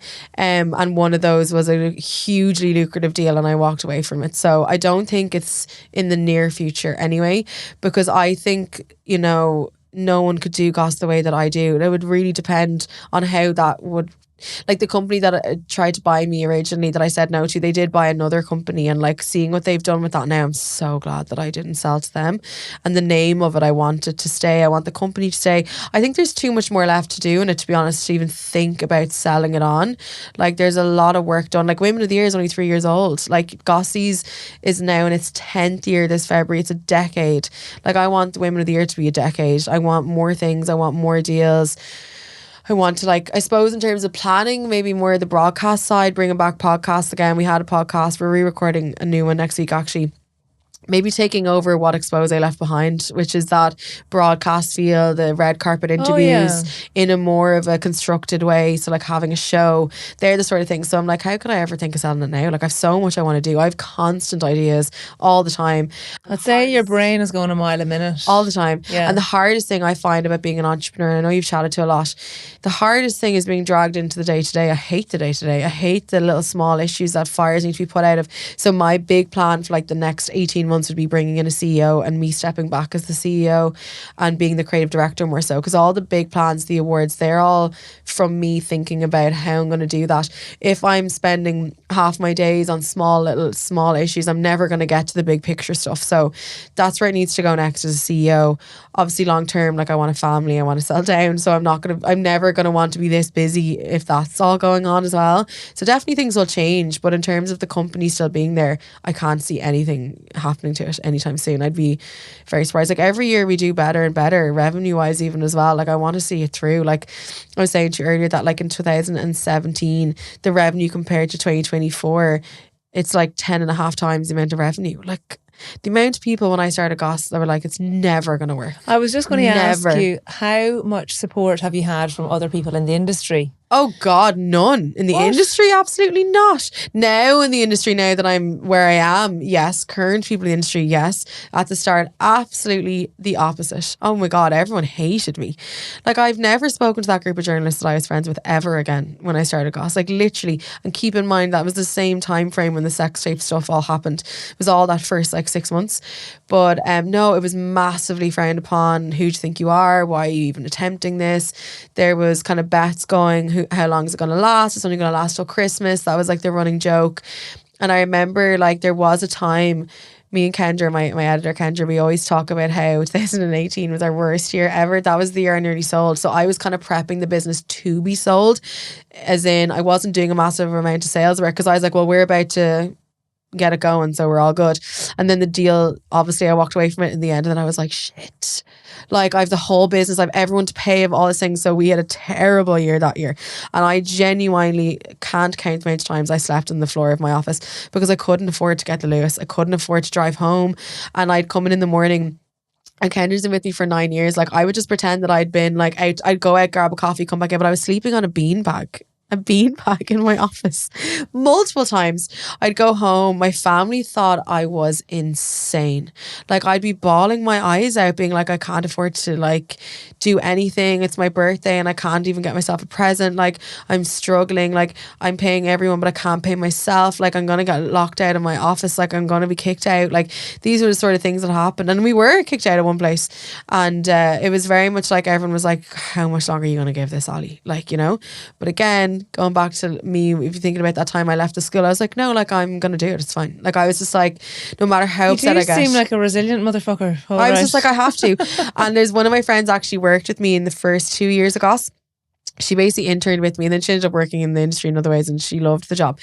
But I remember there was a point where she was gonna leave because I couldn't pay her what like she needed to be paid, and she was starting to get older and stuff. And I was like, no, she was like, I remember her saying to me back then when she was leaving, she was like, I always feel like you're always like just about to get this deal, or you're just about to, and it just doesn't happen. And I was like, I know, but then that moment did happen. So I was telling everyone for years, I was like, I swear at one point it's gonna happen.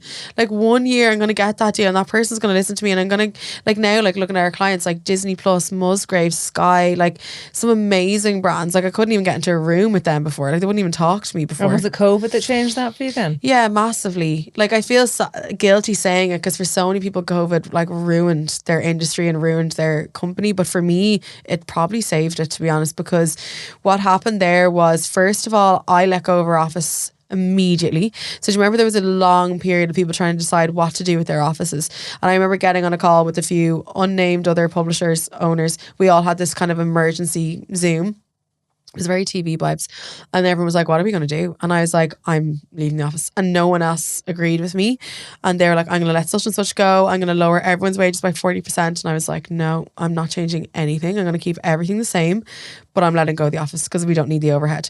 And I remember just talking to the girls at the very beginning of COVID, my team, and saying, I want everyone to remember when COVID was over that we put out more, not less. And I want them to feel like we actually went over and above to give them more. I want more stories, more articles. And then we were so lucky in that the Gossies 2020 happened 3 weeks before COVID. So we'd got that event done. And then I said to the girls, they used to think I'm mental counter, so funny now. If I was like, right, we're going to start taming elephants on Fridays for Goss, she'd be like, yeah. Like she just knows now. How did you get stories for Goss during COVID when everything was shut down?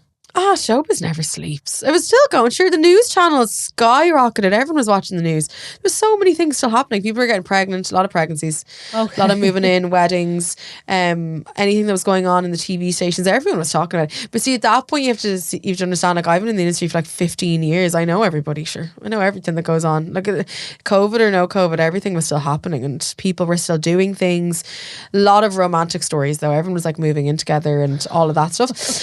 But I remember anyway, so I was just like, yeah. And then I got a deal with Bumble. Actually, was the first deal we got in COVID. I was like, let's just do a series called Staying Connected, because on Bumble you can have the friend side.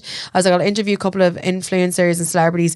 We'll talk about how they're dealing with the campaign with COVID. And I was like, I really need this money, so like I really hope to get it. And then they were like, yeah. I was like, oh my God. So then anyway, second best decision was, let's do the Gossies, but do them virtual and do them live. And everyone was like, what?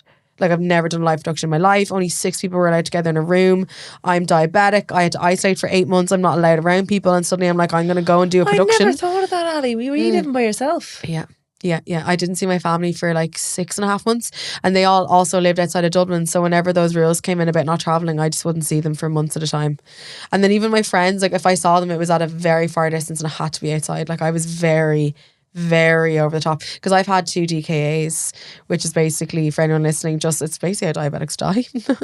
And what was happening with COVID, I don't know if you know all this, but COVID was just triggering a lot of DKAs in people. And my consultant was like, you cannot get COVID.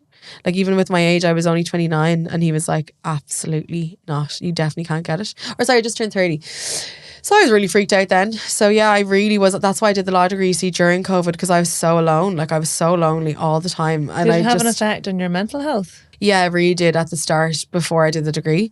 Oh no, like I used to watch the TV and I'd be like praying. They were like, okay, you can travel into another county now, just so I could see my sisters or see my mom. And they'd be like, no, not this time.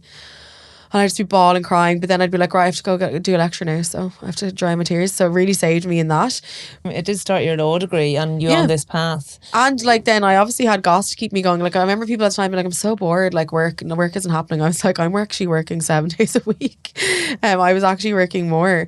So I got through it, but it was really tough. But I suppose being resilient is probably something I've had to learn over my whole life in different ways, because you have the bullying stuff, then the stuff that happened with the diabetes, then everything throughout the sex tape, and then trying to keep Goss afloat. Like that year in 2018, anyone with any ounce of sense would have left that company. Like it was literally falling to its knees. Like it really, really was about to go under. And I was like, no, I have to. And then the Gossies 2019 Sorry, it was the year 2017. That's what it was. It was at the end of 2017. The 2018 Goss.ie then. So we turned in the offer in Christmas 2017. Sorry, I got confused. That was the time where I was like, just believe me. And then that Gossies came around. It was the biggest one we ever had. That was when Gossies got on the market. Nikki Byrne came. We had massive celebrities just like, we're like, yeah, I'm going. And we were literally like, oh, okay. Everyone just came. Love Islanders came for the first time. That was the year. And I remember saying it to Kendra afterwards. I was like, thank God I didn't sell that. Like, this is about to explode. And then 2019 was getting good. 2020 was starting out okay. Your dresses have just got bigger and bigger and bigger every year. And then COVID happened. And when COVID happened, I obviously immediately was like, this is going to go under. I'm like, I mean, I think we lost 100 grand overnight.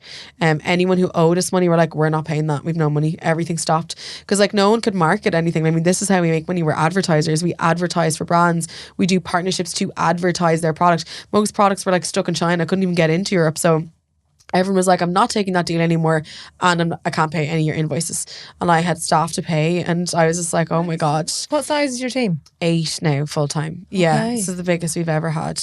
That's just full time, so we have freelancers and stuff as well. But yeah, it's amazing. I mean, God, it was like 2, 3 for years. You're like a one-woman dynasty. How have you... You actually are, but I've never been called that. You're just, Makes me feel like I'm honestly, in my 70s. like I think I'm busy, right? And people think, but I'm listening to you going, you are next fucking level. Can I ask you about the Phoenix magazine? Because I've seen stuff that they've written about you, and it's a bit mean. And how do you cope with people writing mean stuff about you? The press in general, I really seem to not like me. I don't know what it is. It's really hard to understand. But Is it that you're so confident and just so out there and just so like up yours? I don't know what it is either. Because I think that's probably what it is in general. Like with people, I think people really, like I've met people before that have said to me that they always thought I was like really up myself. And then when they've met me, they're like, oh my God, you're actually really nice. And I'm like, cheers. Yeah, I don't know. Like they're the Phoenix. Just to give you context, Ali came into the podcast studio today and goes, I don't know if my top's see-through. Can you just check on camera before? I was like, they'll just be like, Tits McGee is at it again. Yeah. McGee, I love it. Honestly, that's what I thought. So yeah, I think with the Phoenix in particular, just did a couple of pieces when Goss was new enough, maybe 3 years. Now they did me as young blood on the cover, which I actually have framed because I'm like, it's kind of funny. Have you ever read the Young Bloods in the Phoenix magazine? Yes. It wasn't the nicest in the world, but it wasn't actually the worst. Some people told me it's the best one they've ever read, actually, that it wasn't that mean. But there was an article that went in before kind of talking about how I dressed. And it was really, oh my God, it bothered me so much. I think it was actually in COVID or at the beginning of COVID. Some piece went up about a WhatsApp group apparently of journalists talking about my tops being too low. And I literally was like, is this genuinely the 21st century? Like, what is happening? And the whole piece was just about me looking like a slapper, basically, is kind of what it's read like to me. And I tweeted them about it and I put it out there because I was so angry about it. But in general, there has been a very much, I don't even know what it is, but to me it feels like a way to undermine me. You know, when I read pieces about the company, let's say about like for example, most newspapers write about our profit and losses. And I say profit because that's a joke. It's only ever the losses they've written about. And we were in profit for a number of years and it never appeared in any single newspaper. Never. And if we're like €10 in the loss, it's like up the article goes. So that bothers me a lot because I feel like first of all, as a media brand, it's very hard to make money. And I think people need to understand that. But when a fellow media brand is basically giving out about you not making enough money, it's very frustrating because they're in the exact same boat. Like, I'd only love to publish their accounts, you know. But no, I do. I think again that it all filtrates back to, you know, my childhood self not feeling enough and feeling like everyone was judging me and like no one likes me and I'm not doing life right. I'm not doing being a girl right, being a person right. No one wants to be around me. And then now as an adult, you know, killing myself to create something from scratch. And I want to say that like none of the press have ever written a piece about me at all.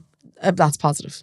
So for example, like when we turned 10, I actually tried to get coverage of Goss turning 10 and nobody would do it. As in, this is what's happened over the last 10 years. This is how we've got here. We've amassed this amount of followers. You know, we've 1 million readers a week. I've done this all on my own. It's bootstrapped. We've no loans, no investment. It's just a no. And I was like, okay, grand. But then second anything happens that's slightly negative, it's like absolutely written about immediately. I do find it tough. It does really bother me. That's why I'm saying, I think from the Goss perspective, that's why we don't write mean things, I guess, because I know what it's like to have someone do an article in such a way which it is to undermine me. Like there was a piece out this year that was about the Goss accounts. And like I think people need to understand that Goss is an entity. In the eyes of the law, Goss is a person. It ain't me, right? It's a limited company. What goes on with Goss is separate to who I am as a person. And you know, at this stage, I obviously have multiple people working for me in the finance sector. Like I have 2 bookkeepers, I have like 5 accountants that work on all these things. But obviously when anything happens with that, I get dragged in. But what really bothered me is that an image from my Department of Justice campaign was like linked into what the story was about, and like that I was like bawling my eyes out in my back of a car just crying about it, because I was just like, why would someone want to undermine what I did back then? Because what I did coming forward about my story is probably the most difficult thing I've ever had to do, and got re-traumatized in doing it as well, you know. And to see that being slammed back in my face really, really, really bothered me. So I'd love to sit here and just say to you that doesn't bother me and I don't read anything and I don't care, but like it's hard not to read the press. You know, I don't read online forums or anything like that about myself. That's just like asking for self-harm there. But you know, when it's your peers and it's people you know, and you know your clients are going to read it and your friends are going to read it, like you're obviously going to know about it. You know, it's hard to ignore it. Yeah. And I just don't think there's enough promotion of women in business in general, but in particular women in media. I mean, have you read about any woman in media, like with a media empire or, you know, running a female focused content? I know the answer because I'm the only one who does it. So the answer is no. There is no other female led media company in Ireland. It doesn't exist. Goss is the only one. Every single news website that you read that seems female focused is owned by a man. Some of them are owned by multiple men. Their board of directors are men, run by men. The decisions are made by men. So obviously it's an extra bit of a sting, because I'm just like, I'm actually the only one doing it now. You know, like Nora Casey was the original. Do you know, she really was. And in fairness, she does still have women's way. So she is still in the industry. But in terms of like the new age going forward company, like the person that's there, I would say I'm probably the only person that's female that owns a business that does that. So it's mad to me. And Irish owned. Do you think that if you're a man though, you'd give less of a crap about what people thought about you? No, I think men's egos are way more fragile than women's, to be honest. And I think any man that's been in my position has been written about a ton of times. You might look back to the likes of, you know, Love in Dublin, Joe.ie. I'm sure you've read lots about them, lots of times. And I think everyone in general, all humans care about what people think about them. I don't know if I actually care what people think. I just care when there's a point made of something negative. I'd rather nothing at all, to be honest. Yeah, okay. Or I'd rather, look, I'll take the tough with the good. They did actually do a piece saying Goss is 10 years and these are all our clients and things are going well. So if I'm taking the good, I'm going to take the bad. But when there's no good at all and then there's bad, that's different. That's what I find really hard. I did used to get the odd nice piece in the Business Post actually with Colette Sexton. I don't know if you know her, she's amazing. She was really good at promoting Goss kind of at the beginning, like when we were like starting up and we were trying to expand. And it's what I'm talking about press wise here, it's like the papers, by the way, like so like News Talk, they brought me in. Pat Kenny show did a whole segment about Goss turning 10. It was amazing. Like the Pat radio. Kenny's a gent, isn't he? And he's serious business, you know. Like I was going in there being like, he could easily be like, how is it really doing? He's so sharp, you know. But he was so complimentary and he was really like proud almost. Like I actually met him at the very beginning of Goss at a party. I'd never met him before and I was like, hi, I'm Alexandra Ryan and I used to work in the Herald and the Mail and I've started this company. And I remember being like, fair play. It's a good idea. And then at the end of that interview, I was like, I don't know if you remember that I met you that time. And he was like, what did I say? Was I nice? And I was like, yeah, you said fair play. And he was like, I'm so glad I said that. Like he was like, this is so impressive. So it's not all media. I don't want it to sound like that because there's a lot of people in the media that are amazing to me, and TV and radio. Oh my God.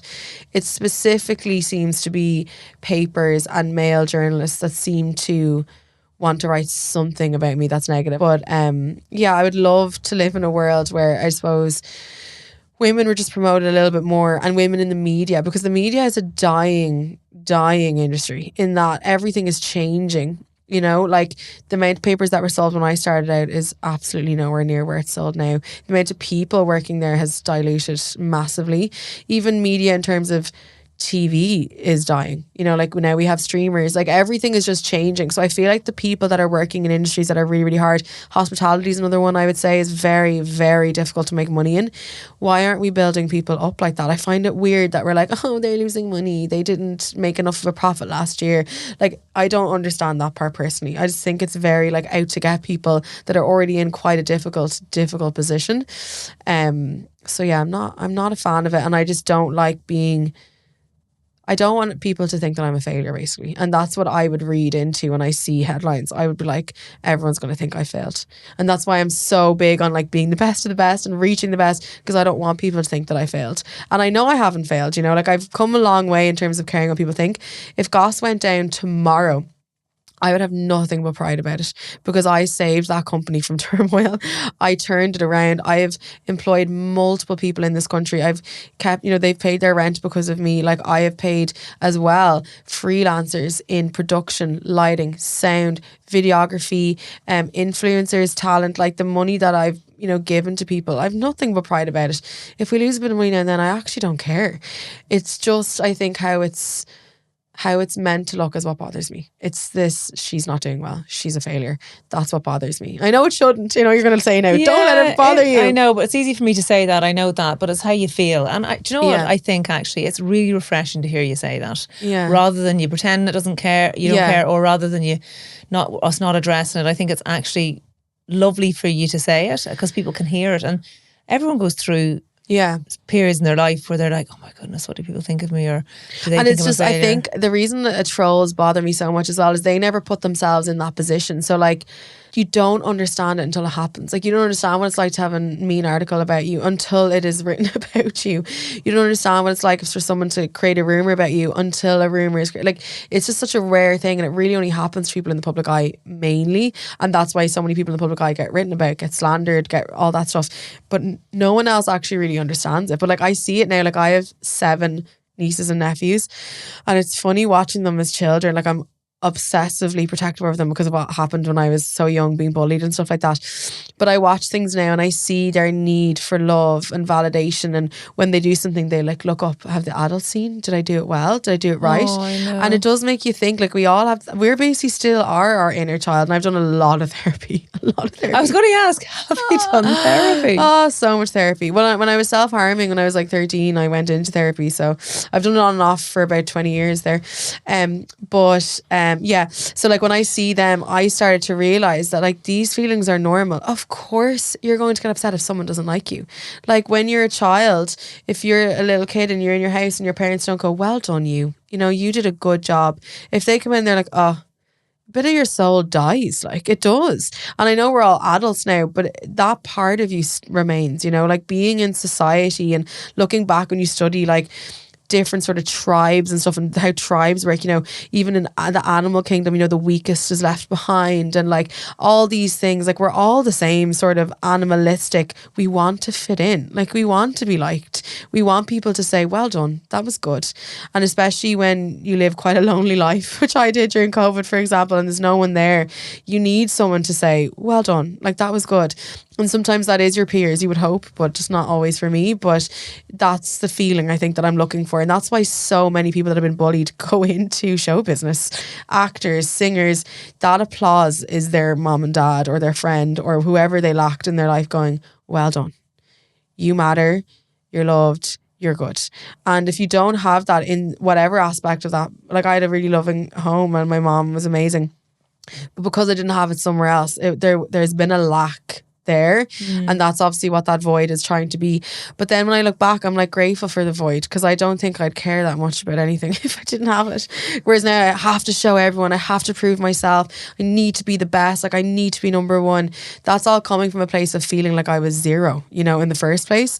So I try to say to anyone who's like struggling at any age really, was just like, well, things are meant to happen. Like the sex tape is the perfect example. I always call it the sex tape because that's what people said it was. But I look back and I remember those nights of like not wanting to be alive and why me and all that stuff.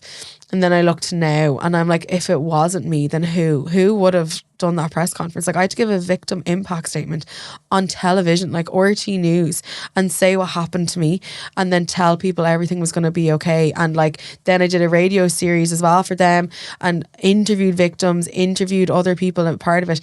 Like who would have done that? I don't know. That's the honest answer. And at least now, I used to always feel like there's no justice. I'm never going to get my justice. Now I feel like I have justice because I stole the story back from it being stolen from me. Like I got to take it back. I got to take control and something so positive came from it. And even if only one of those, I don't know, 1,000 or 2,000 messages I've got, if only one of them feel better for it, I'm like, well, that was definitely worth it. And that's what I said to my family the day I was going to publish it. They were like, what if you get hate? And I was like, but if one girl reads that and is like, oh God, yeah, like I feel like that too. I was like, it's worth it. And I remember literally saying, there's literally no worse this can get. Like this is the worst. I'm at the brink. I was like, I have to do it. So yeah, looking back now, same again, leaving cert story. Why me? Diabetes never would have ended up in the media if I'd got my law degree then. So like I have to balance things out that way in my head when really terrible things even happen now. I'm like, there has to be a reason with this. I'll know it in the future. I'll look back and be like, okay, that was because I needed to reroute there. Even though I thought this is what I wanted, I obviously didn't want it. And that's why even with the FE1s, I was like, I wasn't going to be upset if I didn't pass it, because I was like, well, then that's not my journey, so it's something else. So like that's just how I view things, which is really hard because when you're talking to people, especially who are dealing with grief and like people have died in their lives, it's very hard to say your path is your path and this is the way life is meant to be, because it makes no sense. But that's what I feel like you have to believe in, that things are meant to happen the way they are. So are even you if they're shit. spiritual then?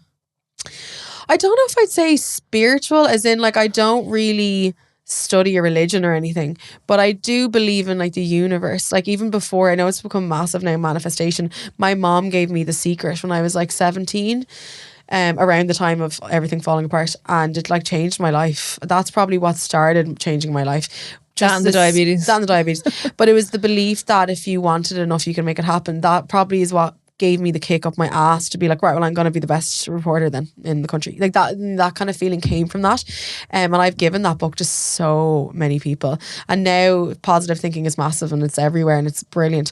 But I do believe in that like you can make anything of your life. If tomorrow Goss went up in flames and someone was like, right, only job I have for you is to run a chip shop, I'd be like, perfect, I'll make that the best chip shop in Ireland. That's what I would do. So I don't know if I'm spiritual per se. I guess I am spiritual. It just wouldn't be a specific religion, but like I do believe in a bigger thing being out there, and sometimes I definitely think there is a God or God, whatever that might be, even if that God is the universe. Like I do think there's a higher power, and I do believe there's a plan. Like I do think there is. I do think that things just don't randomly happen, because it's too weird the way stuff have happened in my life, even though they've been so terrible, some of them. Like when I look back, I'm like, oh, okay. Like even with the sex tape stuff, I can't believe that.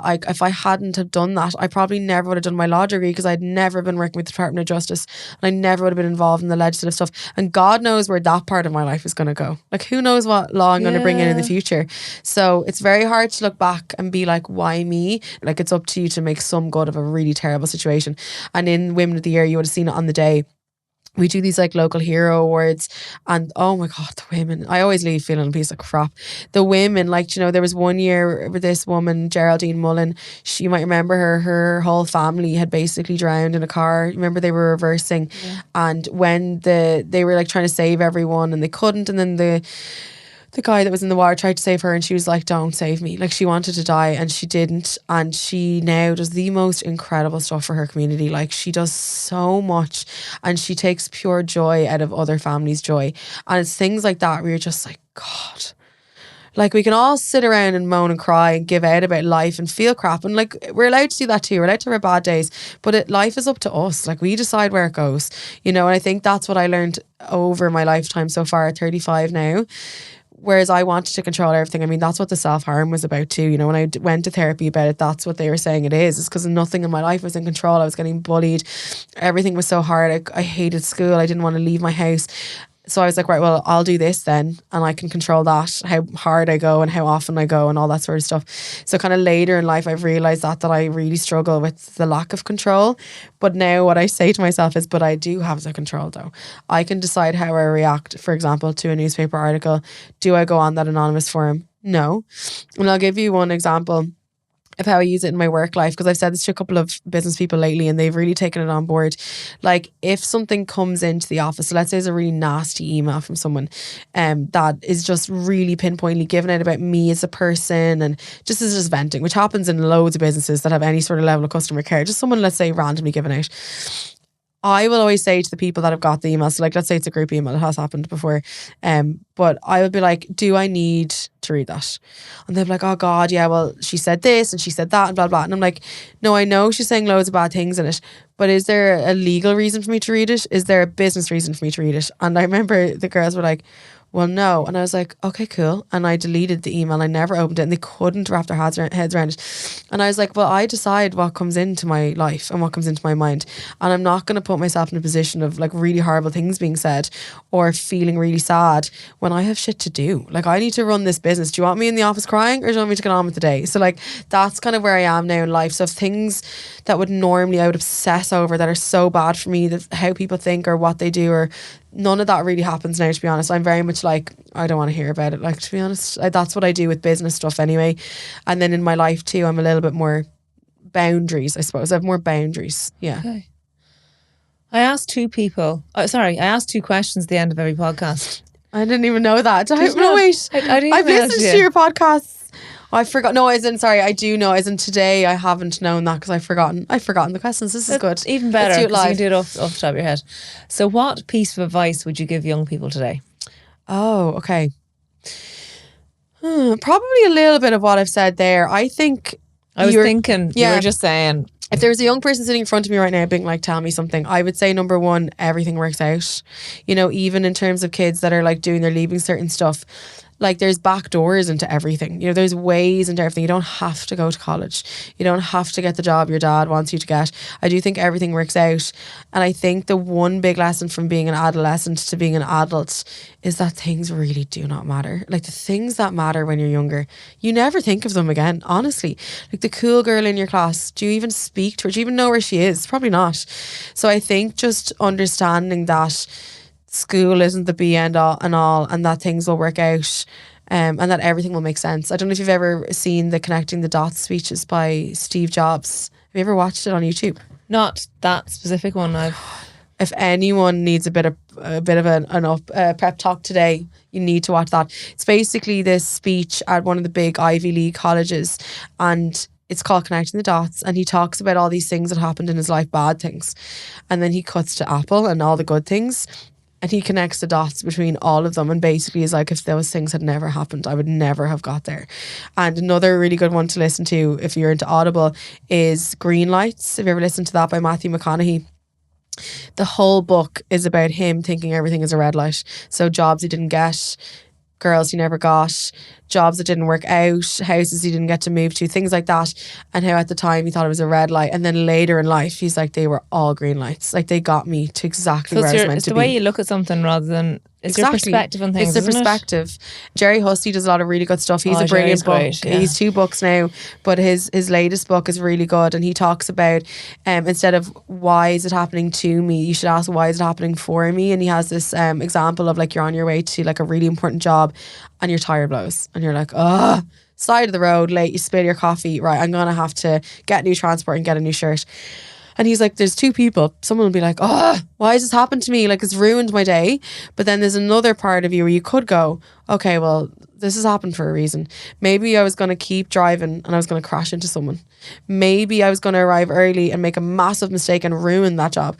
And it's a very hard position to put your brain into, because trust me, like I suffer with depression and I get a lot of anxiety, so I know it's hard, but you can retrain your brain in the moment to just stop yourself for a second and be like, maybe this is happening for me instead of to me. And it is hard when it's really shit things, trust me. Like I've been through shit things, but now I'm like, I wish I could go back to the earlier shitter things and be like, no, there's something here. This is happening for a reason and it's going to turn good. Like that's what I genuinely believe. And I think just that other phrase of everything is going to happen as it's meant to be. So like I think a lot of younger people now, really suffer with anxiety, and I get it as well, I do, but a lot of the youth anxiety that I see is around just like actual panic of it's not going to work out, oh my god, how can I this, how can I that. And I think what's really good to tell yourself in those moments is like, what's the point in you and I, let's say we're both terrified of getting killed in a car crash, what's the point in us worrying the whole time in the car? Like, if we're going to die in a car crash, we're going to die in a car crash. So what's the point in us sitting in the car, anxiety, bowels going 360, crying, not being able to breathe? Like, that's just not living life. And I think that's what I've learned, is that I have to learn to be present when things are terrible and when I'm worried. There's literally, me worrying about it isn't going to solve the problem. It's not going to add to it. It's not going to change it. Like, fate is fate. And I suppose that's what I believe in, that things are just going to be there. And I do still struggle with it, you know, like I do still have my tears and I'm like, why?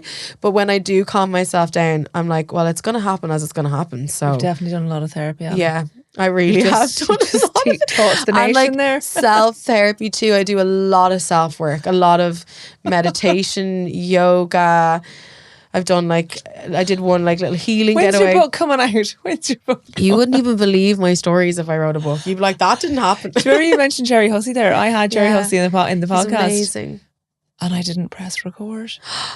Did you do it all over again? Or you said we we have to haven't redo managed to it? yet. Isn't he incredible? But I phoned him up to tell him, because he had his National Concert National Hall. Concert Hall. Yeah, I So was meant to go to this was we were talking, and we were talking about that obviously as well, because it was coming up, and I lost the audio. So we had the video with no sound. And no sound. Fab. So, but I phoned him up What to did he say? apologise profusely, and I was mortified because it's very unprofessional. No. And he was like, "Sure, that's all right, Laura. Sure." And I said, "I've been up all night worrying about you." And he goes, "Sure, Jesus, if you're going to be up all night worrying, don't be worrying about me. Yeah. I'm grand." Yeah, exactly. So lovely. But that's the thing, I think that's really happening to younger people though. There's so much worry about everything. And we're living in a very worrisome time, you know, like there's wars every 2 seconds, a pandemic, you know, job losses, well, not job losses, but more, sorry, the cost of living crisis, I should say, in particular. Homelessness. And people that you would never think were homeless are homeless. And then seeing all of it, you know, this is probably the first generation ever where we're seeing it in real time. You know, in World War I and World War II, we were hearing about it through letters and parchments and, you know, typewriters writing things out. We weren't physically seeing limbs being cut off or, you know, attacks happening in real life, even like gunmen shooting on Facebook Live. We're living in an anxious time. It's just the way it is. But my only advice is pulling away from that. And like, I have all my notifications turned off on my phone, for example. There was studies done about it, just in terms of what it feels like to get the notifications. So like the endorphins you get and like the immediate high. But then as you get into it, it's actually anxiety. It's like being chased by the saber-tooth in olden times. That's how you feel. But it is... I'm never going to say that there's a solution to things, because like every day is a battle. Like I think it's a battle for everyone. I don't think I've ever met anyone in life who has a great time and everything's all good. You know, things are hard. We're meant to be faced with adversities all the time. It's just the way the world is. But I just think I'm getting better now that I'm older at dealing with things, and I understand how I react to stuff now. So that's the part I control. I'm like, I'm not going to read that then, because that's going to bother me. You know, when the press does write about me, like I never read it. I actually still don't know what's been said exactly. I just kind of half know, because I'm like, I'm going to read that and I'm going to rethink about that for hours and nights and months and years, and then I'm going to reread it again, and then I'm going to look at it again, and then I'm going to wonder what people thought of it. And like, this is because I know I'm neurotic. I mean, I'm very neurotic. I'm like, that's not a path. So it's just a decision that you make. Yeah. I think it takes a lifetime of trauma to get to that point. Or half a lifetime. You're only 35. I know. Hopefully all the trauma was on this side. Absolutely. And can I ask you what the meaning of life is? What is the meaning of life? Oh my God. I think the meaning of life is love and resilience and courage. In terms of what I mean by that is, I think the most important things in life are that you love people and that you're loved back, whether that's just family or animals or your kids or your partner or your parents. Feeling love is the most amazing thing in the world. I think that's like literally why we're on this earth, is to like love and feel love. And then I think with courage and resilience, I'm just seeing it, I suppose, more maybe in this last 2 generations, in terms of I can do anything that I want to put my mind to. I think that's a big part of life. Like, I know on my deathbed I'll look back and be like, oh, thank God I did that. I'm delighted I jumped off that cliff and I made that decision. So I think there's kind of no point to life unless you're willing to take on your dreams and go after them. And that might be the dream of being a mother and staying at home and being resilient and all of that, because that's so tough. Or it might be, I want to be Forbes 100, I want to run my own business. Or it might be, I want to be the best ice skater in the world. Like, it makes me really sad when people don't go for their dreams. It's because it's a lack of self-belief. So that's why I think resilience and courage is a part of who we are. And anyone I know that I like look up to mentor wise, they all have similar stories where like they thought they were shite and they thought it wasn't going to work, and now it has, because they kept believing in themselves. So I think love, resilience and courage / believing in yourself. Because I did go to the Pendulum Summit. I don't know if you ever go to that. I haven't been, no. It's really good. But one year there was an entrepreneur there and he got us all to close our eyes, and there was probably like 1,000 of us there, maybe 600 or something. And it was like you're on your deathbed and you're looking back on your life. And it just really struck me, some of the stuff he said that day, because it was all about like, what decisions did you make and what did you do? Like, now do you care what such and such thinks about you? And you're like, no. Now do you care that a few people down the road thought that you did this but you actually didn't? And I was like, no. And then he was like, well, do you care that you cared about it at the time? And I was like, yeah, that was a waste of time. I can't believe I spent time on this earth upset about something that someone thought about me for maybe 5 seconds and never thought about it again, when there's other people, you know, who die far too early, or, you know, are born with disabilities or extreme pain, and the things they would do to be here. And I actually saw an interview with Lily Reinhardt, the girl from Rivendell. I don't know what show it was on, but she had a podcast, and she was asked a similar question, and it was like, would you do it all again, kind of the bad and the good? And she was like, yeah. She was like, if I was like up in the universe and I was a little star, you know, some people believe in reincarnation and stuff like that, and I was told, you can go back down there, it's going to be rough and you're going to be dumped and you're going to lose your job and you're going to battle alcoholism. These are just like random ones that happen. You're going to lose your mother, you're going to do whatever, but you're going to be back there and you're going to live a life. She was like, I would absolutely say, let's do this again. And I do think that's the point I'm getting to now, where I'm like, I'm lucky to be alive. I'm lucky to be here. When I have bad days, I still thank God, the universe, whatever, that I have a roof over my head, that my family are well. Like, it's hard when you're having bad days, but I actually think we're all so lucky to be here. And I do think if we all had the chance again, if we were back up there after everything that happened, I guarantee you we'd all say, yeah, let's do it again. Well, on that note, Ali, thank you for coming on the pod. Thanks for having me.